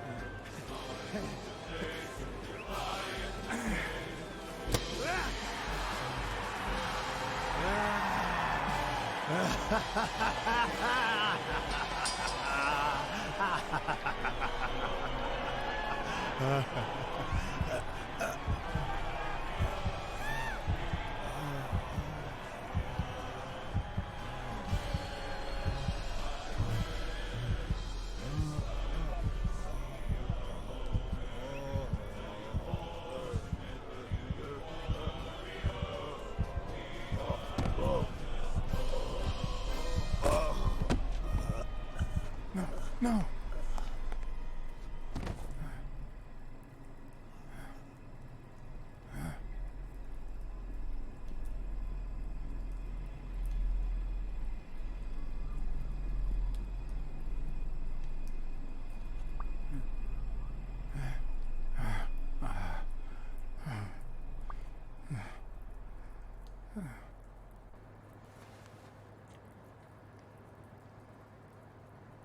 Jesus, so much just happened. Fuck.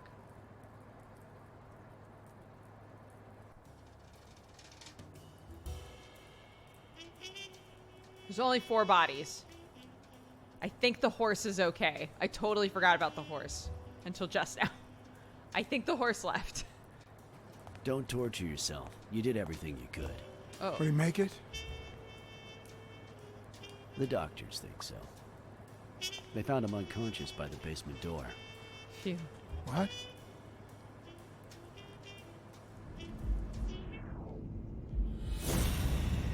The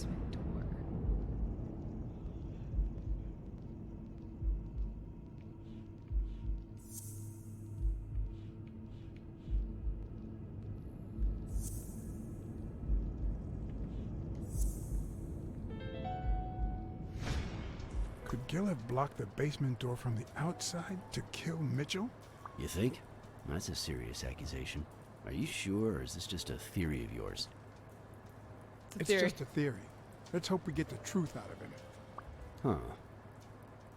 Doubted your You think deduction. Gil was involved in the previous murders? No, I just don't want this poor horse to have his life ruined.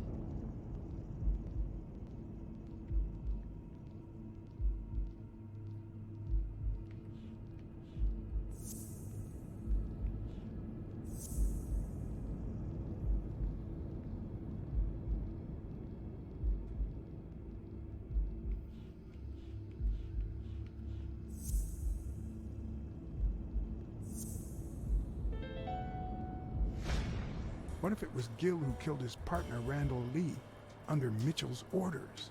Another serious accusation. Are you sure? No, I'm not sure yet. But it very well could be the case. Wait, couldn't Mitchell be Randall Lee's murderer?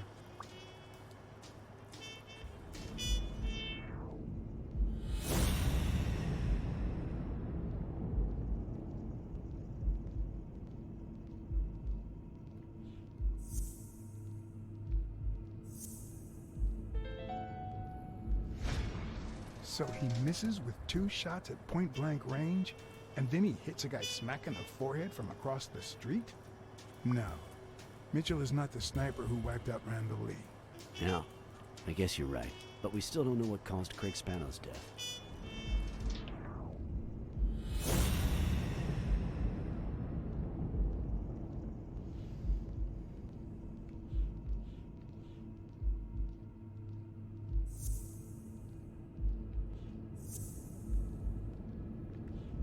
Oops, no. I didn't mean to do that. There we go.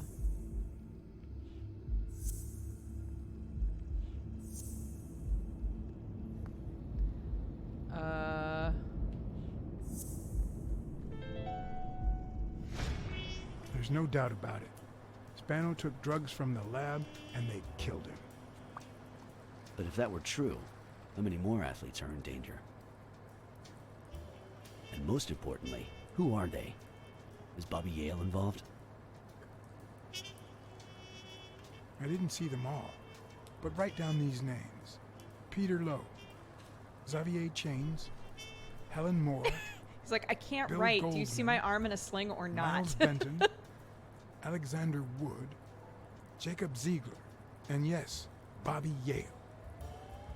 Thanks. Saving lives for a change, huh? In any case, this has gotta stop. We're friends, damn it. You should have warned me about this. You're right. I should have let you know. I'm sorry. Hey, John. Surprise.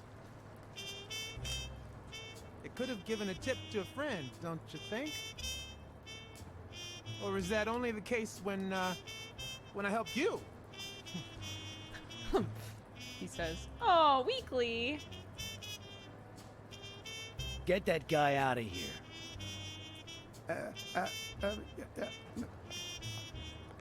No, Weekly. Oh. I'm sorry, everybody. Let's get this over with. When the war ended, Mitchell convinced Grun to use his super soldier drugs on elite athletes. Somehow, Dunn found out about Mitchell's scheme. So when Mitchell heard that Dunn was onto him, he ordered Randall Lee to kill him and frame Yale for the murder. Then, he made Randall search Dunn's house and the gym for any incriminating evidence he might have had against him. The poor cleaning lady died almost by chance. When you stuck your nose in the case, he tried to scare you by sending his thugs to give you a beating. And when that didn't work, he asked Randall Lee to finish you off on the gym rooftop. But Randall not only failed, he got captured. So Mitchell ordered Gil to put a bullet through his head, which only made Gil upset. You kept getting closer and closer to the point of discovering his headquarters. When Mitchell realized he was cornered, he burned his bridges by setting the lab on fire, along with Dr. Grun and his daughter. Gil saw the opportunity to get back at Mitchell, so he blocked the only exit so that he would also die in the fire. Did I leave any loose ends? Just a few. But don't worry about it. I'll take care of them now. So I guess thanks for everything. Smyrna.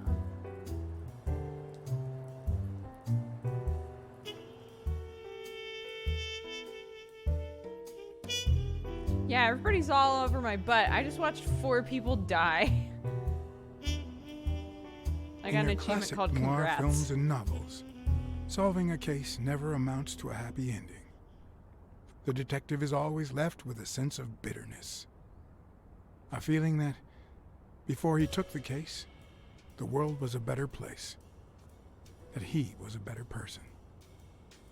Come on. Now speed it out. Sometimes I just let my character get the best of me. What do you want from me?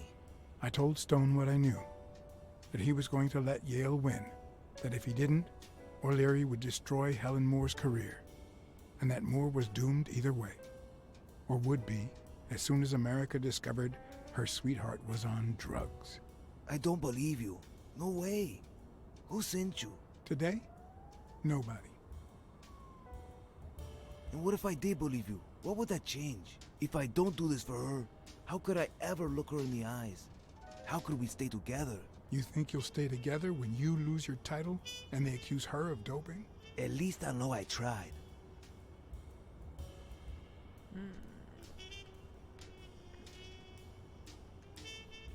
I know your record. Your rise to the top is clean, free of both O'Leary's and drugs. God, you might just be one of the only honest athletes I've met recently. Please don't let them change that. Is it all about being professional to you? What was my tie doing? Suit yourself. But trust me, your manager is a murderer. Get as far away from him as possible. Hey, Blacksad. I'll think about it. Justice for the bull boy. Justice for the bull boy. At least we took some cute pictures of him.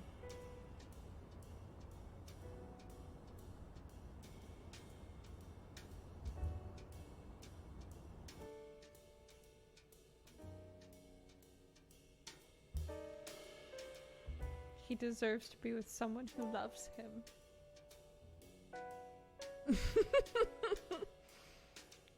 Why is there a busted terracotta part?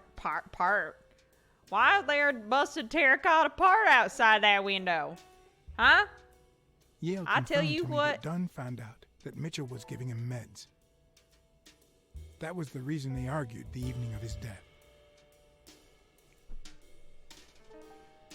In fact, I was clean at the time. Hadn't used for days. I didn't want to go down that road. I wanted to follow Joe. But he discovered everything. Look at this ripped He dog. didn't believe me when I said I had nothing to do with it. But you used again. Only after his death. I needed to cope. But the drugs gave you a panic attack. Yeah. But I've been clean ever since. Mitchell gave you the pills when he stopped by the hospital. Hence, your miraculous recovery. Are you planning on taking them before the fight? Don't do it. Don't do it, Bobby.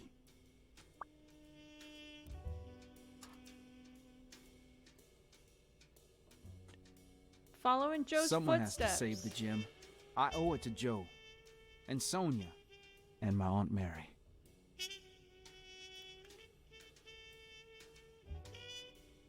The only thing you owe them is integrity. What would Dunn think of you now?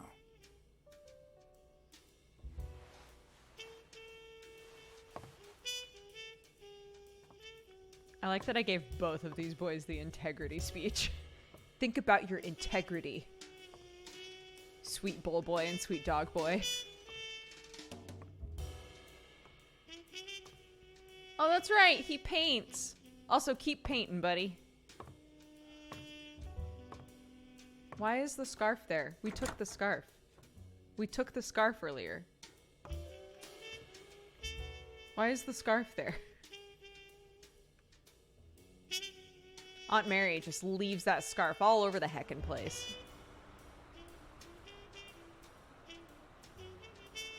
Stone and Yale hadn't taken away the bitterness I felt. I needed a friend. Aww. He was thanks, Luke. outraged that I hadn't given him the tip, but he let it go as soon as I bought him a milkshake. After the perfect storm of corruption and murder, only friendship could reconcile me with the world. Was that the uncle, or was that just a weird Only that timing could thing? make me believe in mankind again. Only Mankind. that could cleanse my soul. Only that. And money. At least he's honest.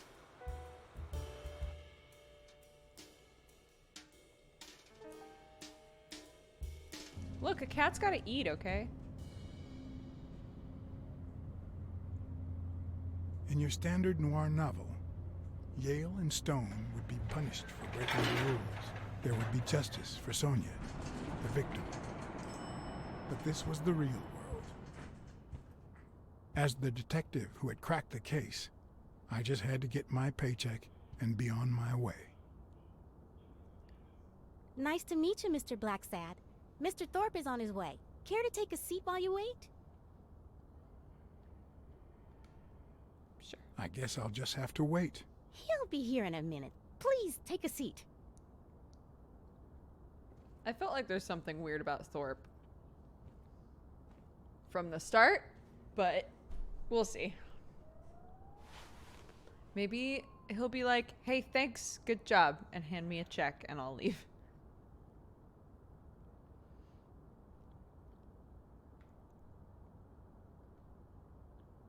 No matter how many curveballs destiny throws his way, he always manages to land on his feet. When he was a rising sports talent, the war put an end to his career, so he became a war hero. After the war, he didn't end up like Gil or like me. He became an elite athlete, a Hall of Fame football star. When an accident left him in a wheelchair, he went on to succeed in advertising.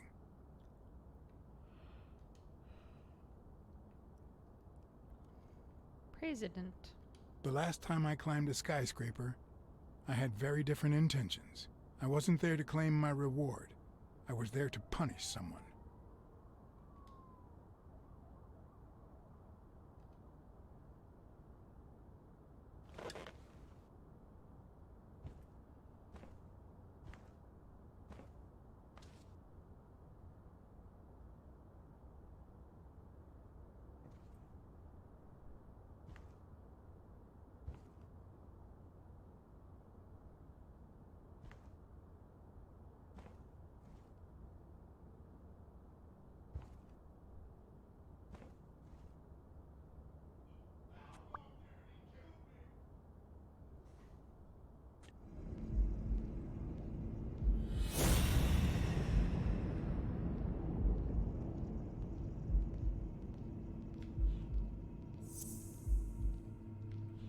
Maybe this?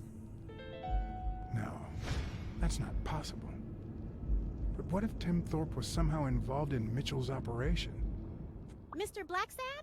Mr. Thorpe is running later than expected, but he insists on meeting you, if you don't mind. Sure, as long as you help me fight off this boredom. That's not in my job description, but... But I'm cute, right?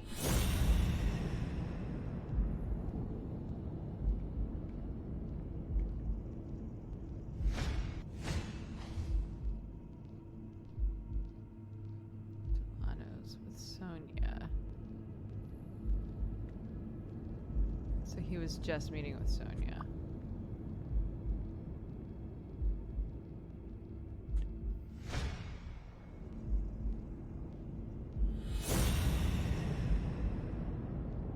Why does it look different?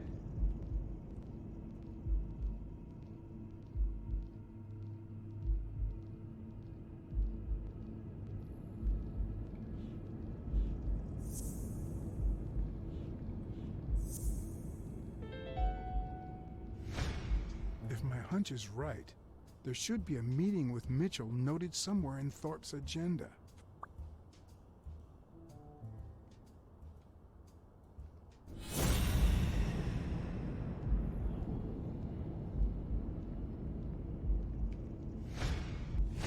If I had her markings on my skin, would I be the same person? Would my name be different?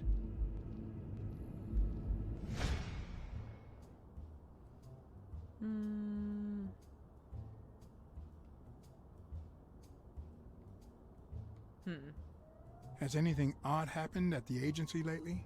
Not on my shift. Perhaps the oddest thing I've seen is a bored detective asking a lot of questions. Are you guys doing the question marks because of what he said about her skin? I think it's because, like, there is, like racial tension in the Blacksad world. Like, black animals are viewed differently from white animals and, like, spotted animals and stuff like that. How long have you worked for Tim Thorpe? Almost 3 years. And I hope it lasts.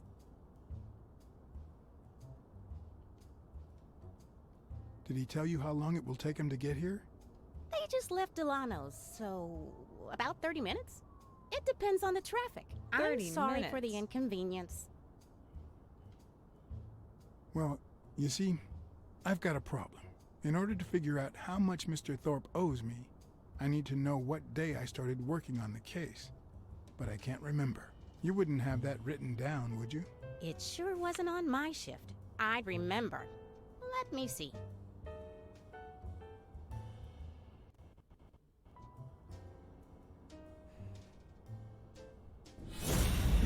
Okay.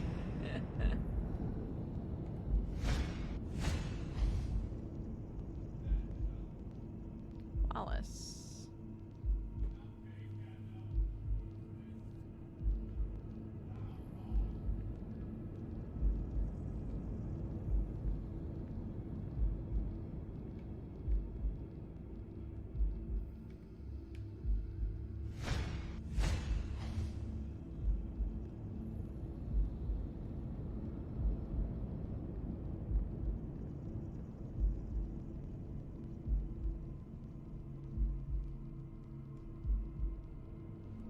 Oh.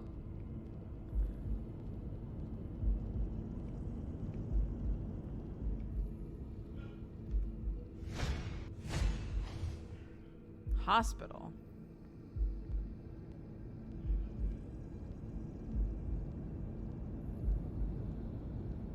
With exclamation points after it.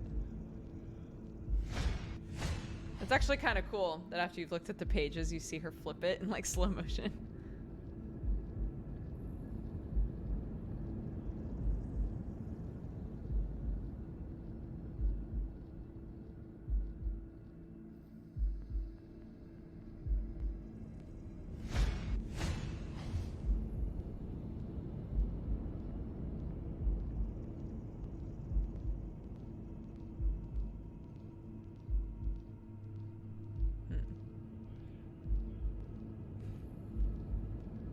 I have incredibly good cat eyeballs, so I can look at it, but no one knows, etc. Joe Dunn, no What? appointment. Dunn was here 2 days before he died? Why didn't Thorpe ever mention that? I'm sorry, but your name's not on here. Wait, I just remembered something. The day I came, Joe Dunn had just walked out the door. Well, no. You don't have any appointments. Although, I guess I could have forgotten to write you in. Mr. Dunn, who's usually very kind, left in a flurry. He even slammed Mr. Thorpe's door. Okay. Now I know I have to get into Thorpe's office. And he didn't even say goodbye. Yes, that was the day. You don't recall me because the minute I saw Dunn stomp out, I followed him. I never actually came in. Of course. That explains it. Of course, No doubt. naturally. So, since it looks like Mr. Thorpe won't be here soon, I think I'll go take a walk down the hall. Gotta stay in shape. She's like, okay. If you say so.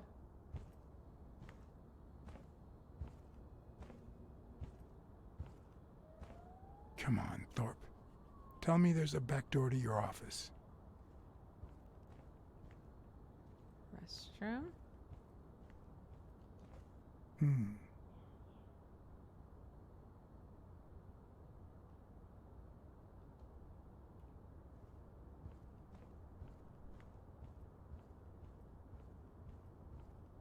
If Weekly were here, I'd have to tie his hands behind his back.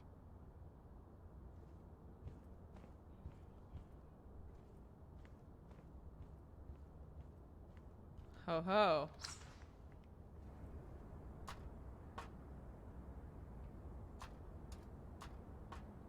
Cats aren't afraid of heights. That's why I've never felt vertigo.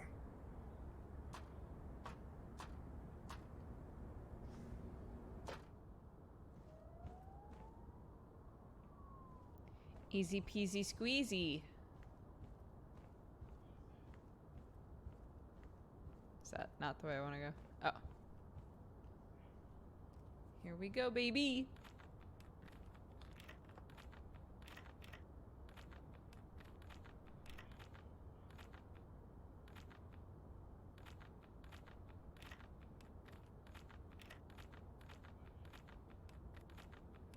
What the hell?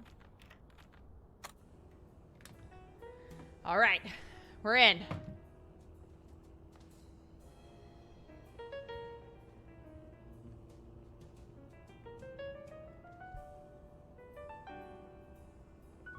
I can just leave. One of the strengths, the accuracy of his throw. I earned the nickname Iron Arm. I used to throw the ball in 50 mm.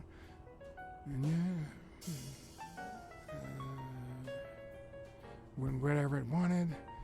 And my coach, the great Joffrey Sox. And so I worked hard. Pearl Harbor. I enlisted immediately. After losing a partner in combat, a serious injury, I asked to be relocated. I became a sniper. I know I shouldn't say this, but I was one of the best in the Army, and it was all thanks to my accuracy. No, it was all thanks to Jeffrey Sachs. I wonder how many Americans that man saved with my arm. After these words, Tim Thorpe is moved almost to tears and asks me to take a break. It's shocking to see how an athlete and soldier, a man whose aim and skill won him a Medal of Honor and the nickname Surgeon among his brothers in arms. That can't be. I mean, it could be a coincidence. He's the surgeon. No. He's the surgeon. Oh my god. Why am I surprised? In every investigation, there comes a point where every single lead seems to go down the drain. And you have to retrace your steps. I'm so to glad get I back didn't on trust the my right deduction track. about Gil.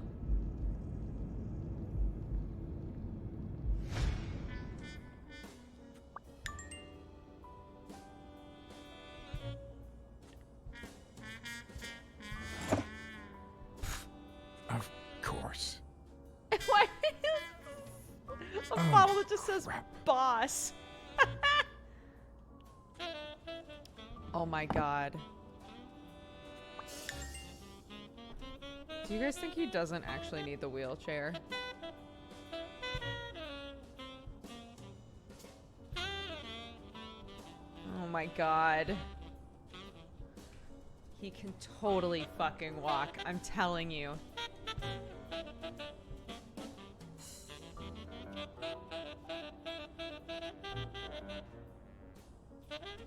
About to lose my dang old mind. I better not use it. It might be connected to the switchboard at the front desk. It's a bit strange to see no office chair behind a desk until you remember the desk's owner is in a wheelchair.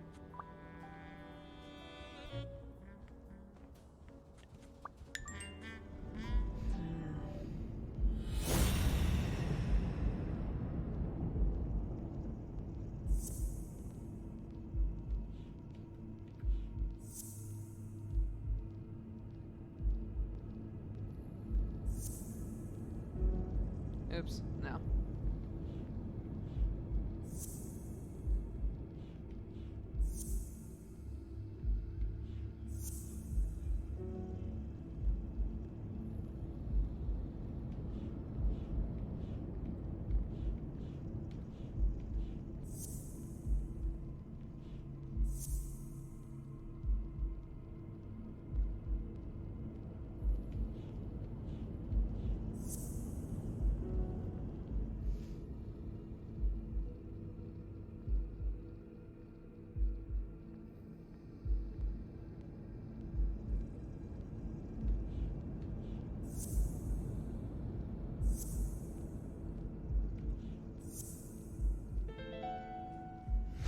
Do this one first. What if Groon's drugs helped Thorpe walk?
Maybe this?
Sniper.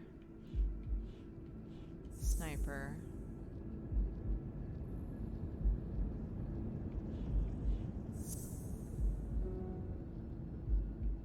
Okay, hold on.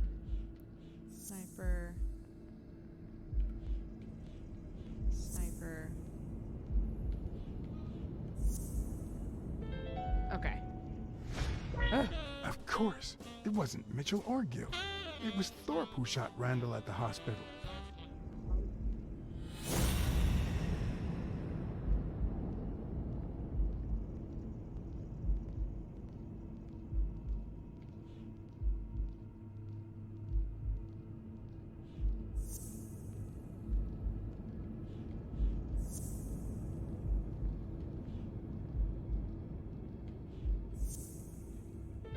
Okay.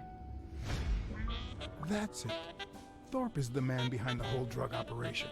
Everything adds up now. And yet I can already hear Smirnov telling me I have no conclusive evidence. What if I set a trap for Thorpe? But how? But how?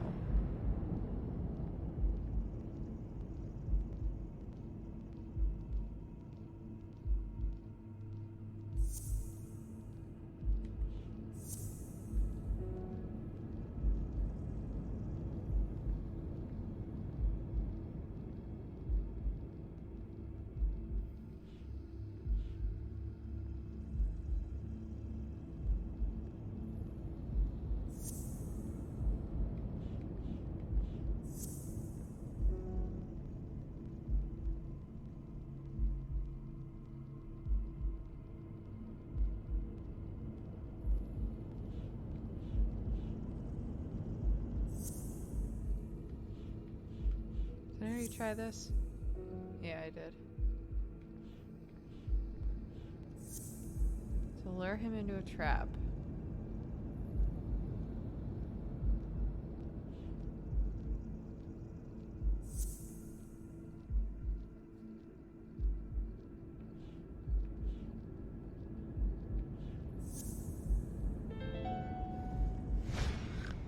Ha! What if I place Thorpe's gun up there and corner him so that he has to stand up to get it?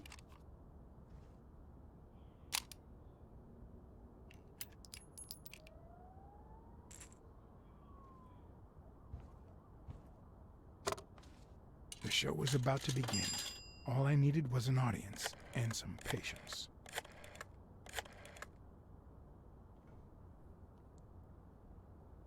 Oh my god, is he calling Sonia?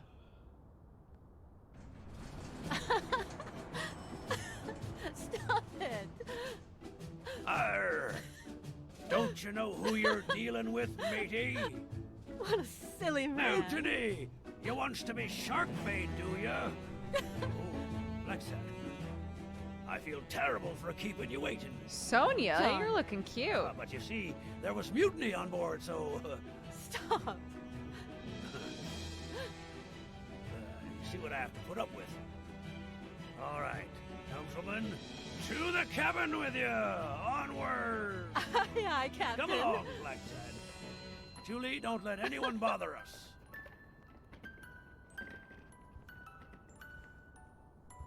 I feel really bad for Sonia. Honey, will you wait in the boardroom for me, please? But... I'll just be a minute, then. I think you've already suffered enough. Okay. She's in all black. Maybe today was the funeral. And think about where you'd like to have dinner tonight, okay?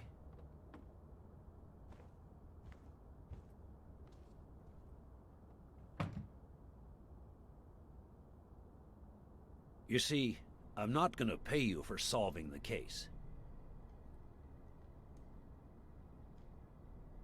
Wow.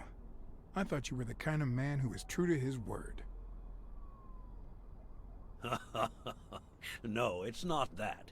You'll get every penny we agreed on, and more. But not because you solved the case, but for her. 2 days ago, she wanted to end it all. Drop out of college, sell the gym. Too many wounds to heal. But through your incredible work, you managed to heal them. Well, perhaps not completely. It takes time to get over something like this. But at least, thanks to you, Sonia wants to be happy. She has hope. I'm going to help her make Dunn's Gym the best in the city. Who would have ever guessed it, huh? I'm happy for her. She's been through a lot, and honestly, I wasn't sure she'd make it. Well, she hasn't just yet. But she will in time. Anyway, back to the case. All those people you confronted. Gil, the German doctor, even Mitchell. Huh. I would have never suspected him. Did they say anything? Why did they do it? Did they mention any accomplices? They did mention a certain surgeon. Surgeon? You have any idea who that could be? I'm sure this comes as no surprise, but it was Angus Mitchell himself. In fact, you gave me the lead by telling me he was a doctor. Sure. Yeah, sure. I'm glad I could help. Although, you see, besides my esteem for Joe and Sonia, this ordeal... Joe's a big cat and lion. ...really hits close to home. I don't follow. How do you mean? Sports are my livelihood. Do you know how many of the athletes involved have a deal with me? How do you know that? What? Oh, wait. Sonia told you. Yes, that's it. Sonia told me. That's funny. I never told Sonia. Well then, do you know how many of the athletes involved have a deal with me? I think I have a slight idea. So far, the papers only talk about bodies down at the docks and an illegal lab. Not one has mentioned the athletes. But if one word gets out, this agency's future could be on the line. Not to mention Sonia's and the gym's. Could I ask you to be discreet?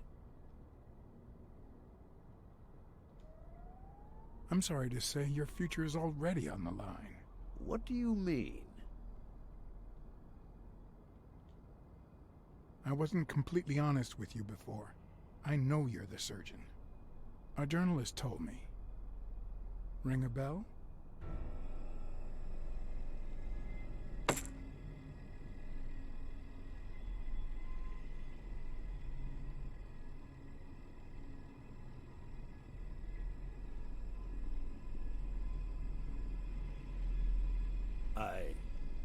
I'm sure you've got good intentions, but you're wrong.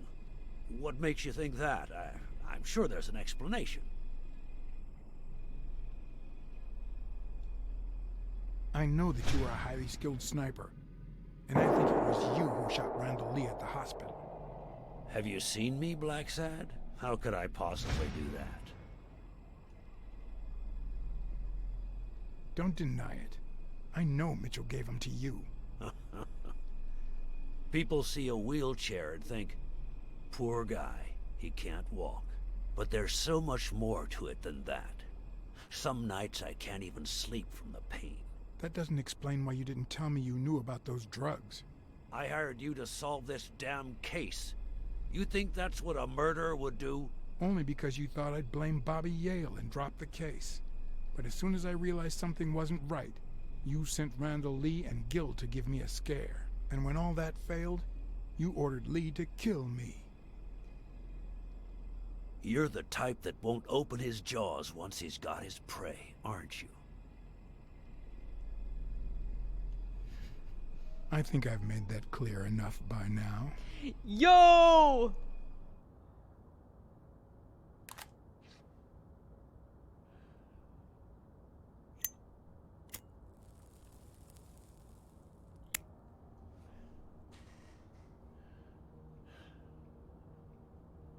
Put yourself in my place for a minute.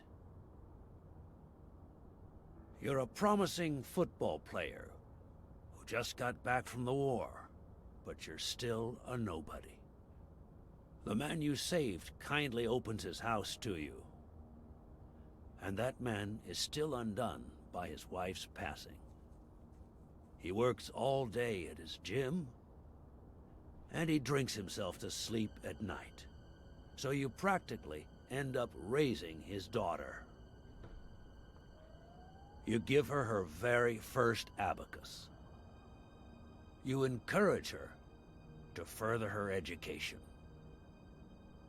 You comfort her when she misses her mother and her father.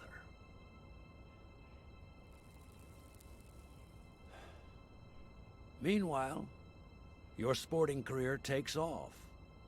Life is good. Until one day, out of the blue, an accident cripples you. An old friend, Mitchell, tells you he knows someone who can help you. A German doctor. His drugs take some time to work, but they do wonders. You manage to walk for short bursts at a time, little by little. And those bursts keep getting longer. But the drugs aren't cheap at all. So you have to find a way to pay for them, don't you see?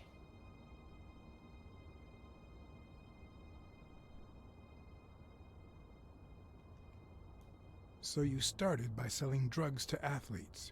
Then you decided to start an advertising agency to hire those same athletes. Drugs would help them excel, and you'd get better ad deals. The perfect business model. Your first client? Craig Spano.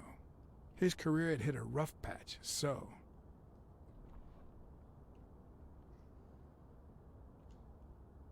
He was the guinea pig for your new operation.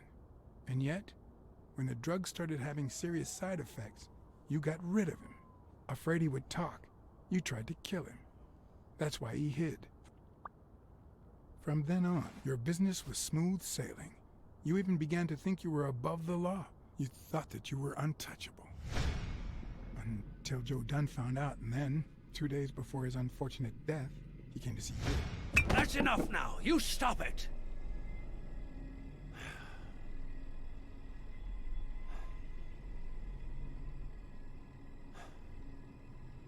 Now, I don't know if I'm above the law, but I am sure as hell not beneath it.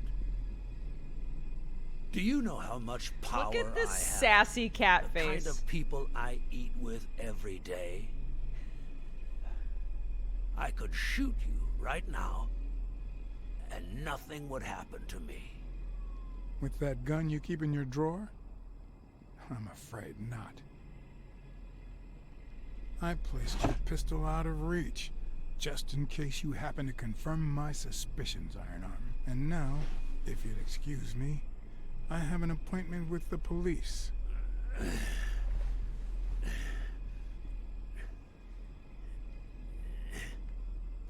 I won't let anyone wreck my life again. Sonia and I, we deserve a future. You can come in now, Smirnoff. Timothy Wilson Thorpe, drop your weapon. You're under arrest. You have the right to remain silent. Anything you say can and will be used against you in a court of law. You have the right to an attorney. If you cannot afford one, the state will provide one for you. Mr. Thorpe.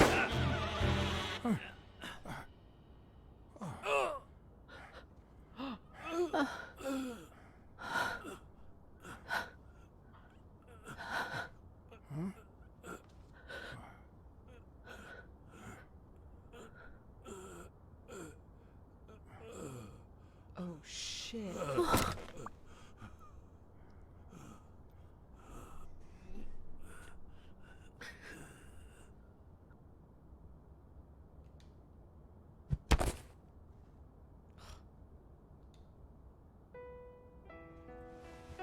We've hugged before, it's not weird.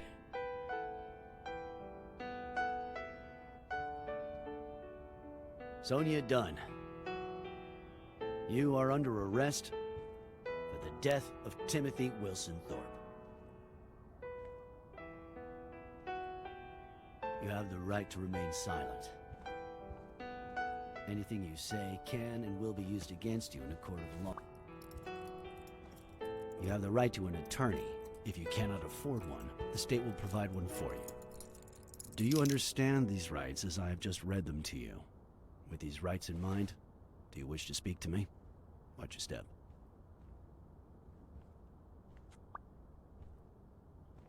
I could have kept her from being arrested. I mean, she shot a guy in front of the chief of police. It's not like she wasn't going to go to jail. He's just doing his job. I wasn't going to interrupt him. That sucks, though. I mean, she almost shot Bobby Yale because she thought that he killed her dad. So...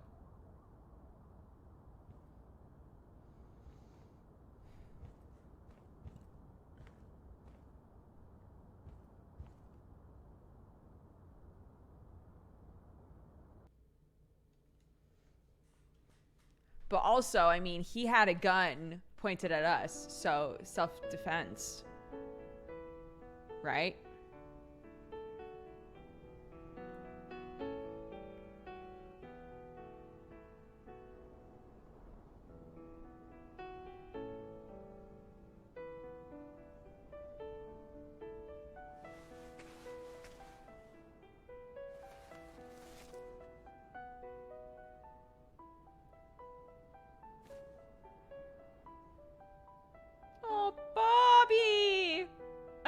Why there's something about Bobby's face that just makes me sad.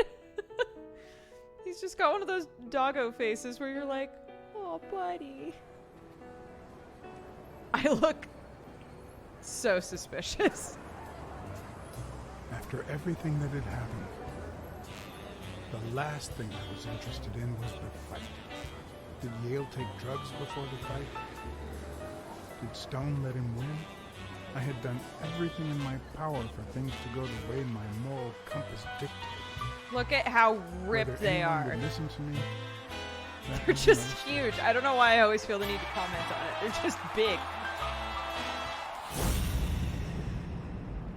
because no matter what they tell us, our actions don't always determine our future. My moral compass. As if I even knew what that means. I didn't even know what to think of my performance throughout the case. Did I have a clear conscience?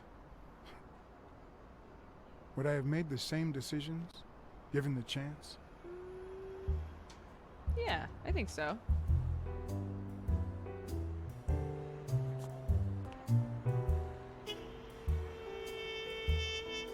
I wonder if this is one of those games where they're gonna be like, 50% of players did this.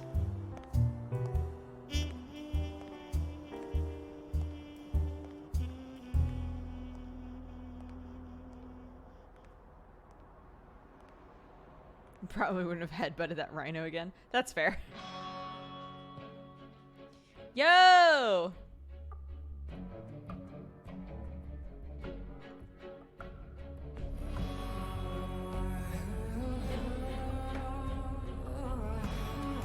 And we didn't get paid. You're right. Even telling about the affair? I would 100% do that again. Yeah. Absolutely. He sucked.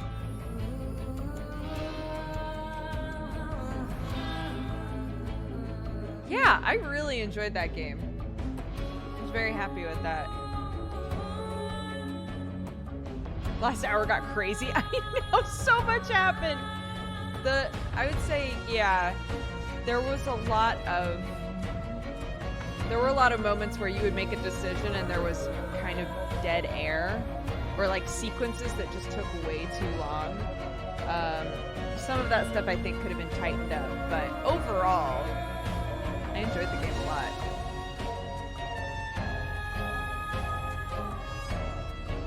Oh, I'm so excited to see you play this. I never would have found it if it wasn't for you. My father is a huge fan of Blacksad, and you just inspired his Christmas present. That's amazing. That's great. I hope he loves it.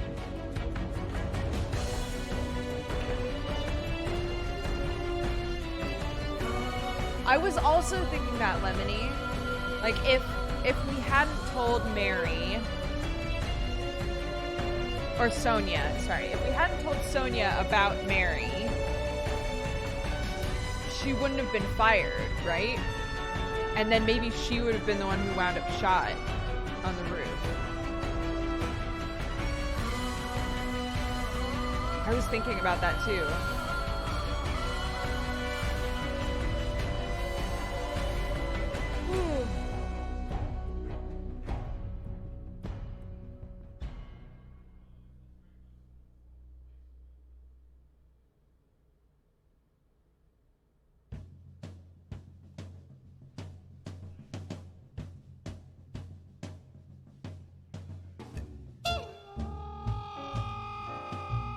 This game take you?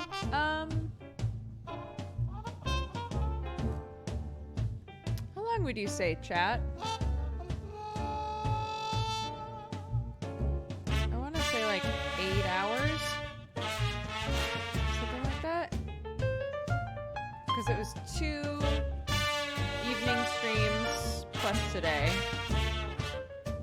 A little more. Like 9? Yeah, Avi, like 9 hours?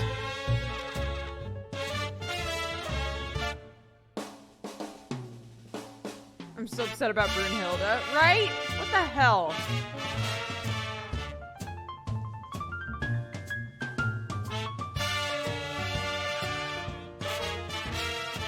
Yeah.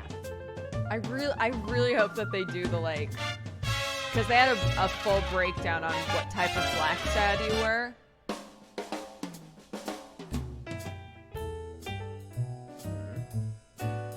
Smirnov's daughter, son, and friend were all played by the same person. Do you think there's replayability in this game? I mean, the case is... I don't know. I don't know how different it can be.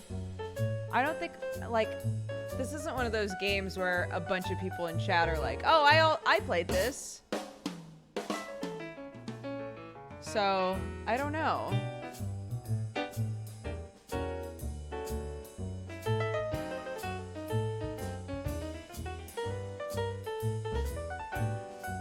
Yeah, you could play it where, like, O'Leary's your best bud, I guess.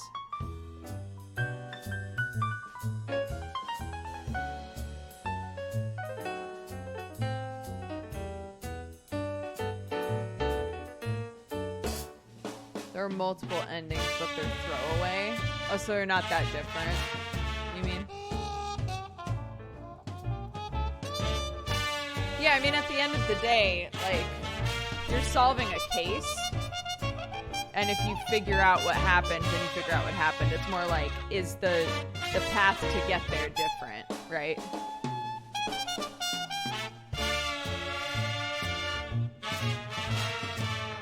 Good night, Light. Thanks for hanging out. Russian voices. It was a bad end. Blacksad didn't become our boyfriend. Fair. I mean, we were Blacksad, though.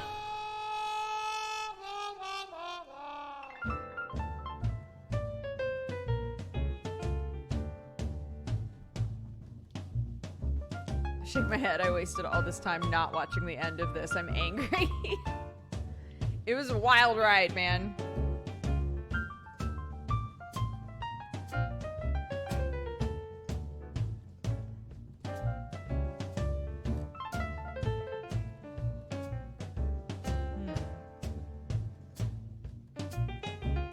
I feel the worst for Sonia. Oh, 100%.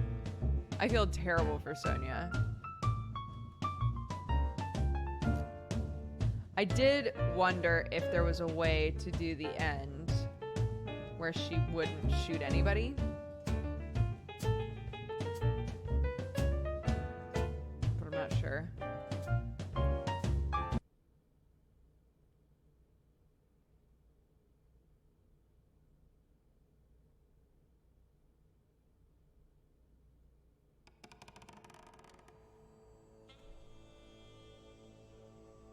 That's it, I guess. That's it, I guess. The end. We finished it. I forgot this was the opening. I know, me too. Every time I open the game, I'm like, huh. Huh. Well, thanks for watching me play Blacksad, guys. It took us 3 streams to get through that again. So, we started it on Wednesday night, I think. So we played it Wednesday night, Friday night, and then tonight. Is that right? I think so. So yeah, if you want to watch those VODs, they will be going up on YouTube. I enjoyed it. Yeah, playtime 10 hours, it says. And I don't think I really left this game open much. Oh! Post-game summary. 14% of players gained the Play Bad Cop Convincingly achievement. Oh my god. The sequence where Bobby just beat the shit out of me. One of the achievements is called Take Your 5th Beating. Oh no.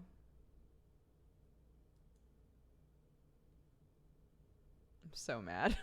Unbelievable. Okay. Let me... Oh.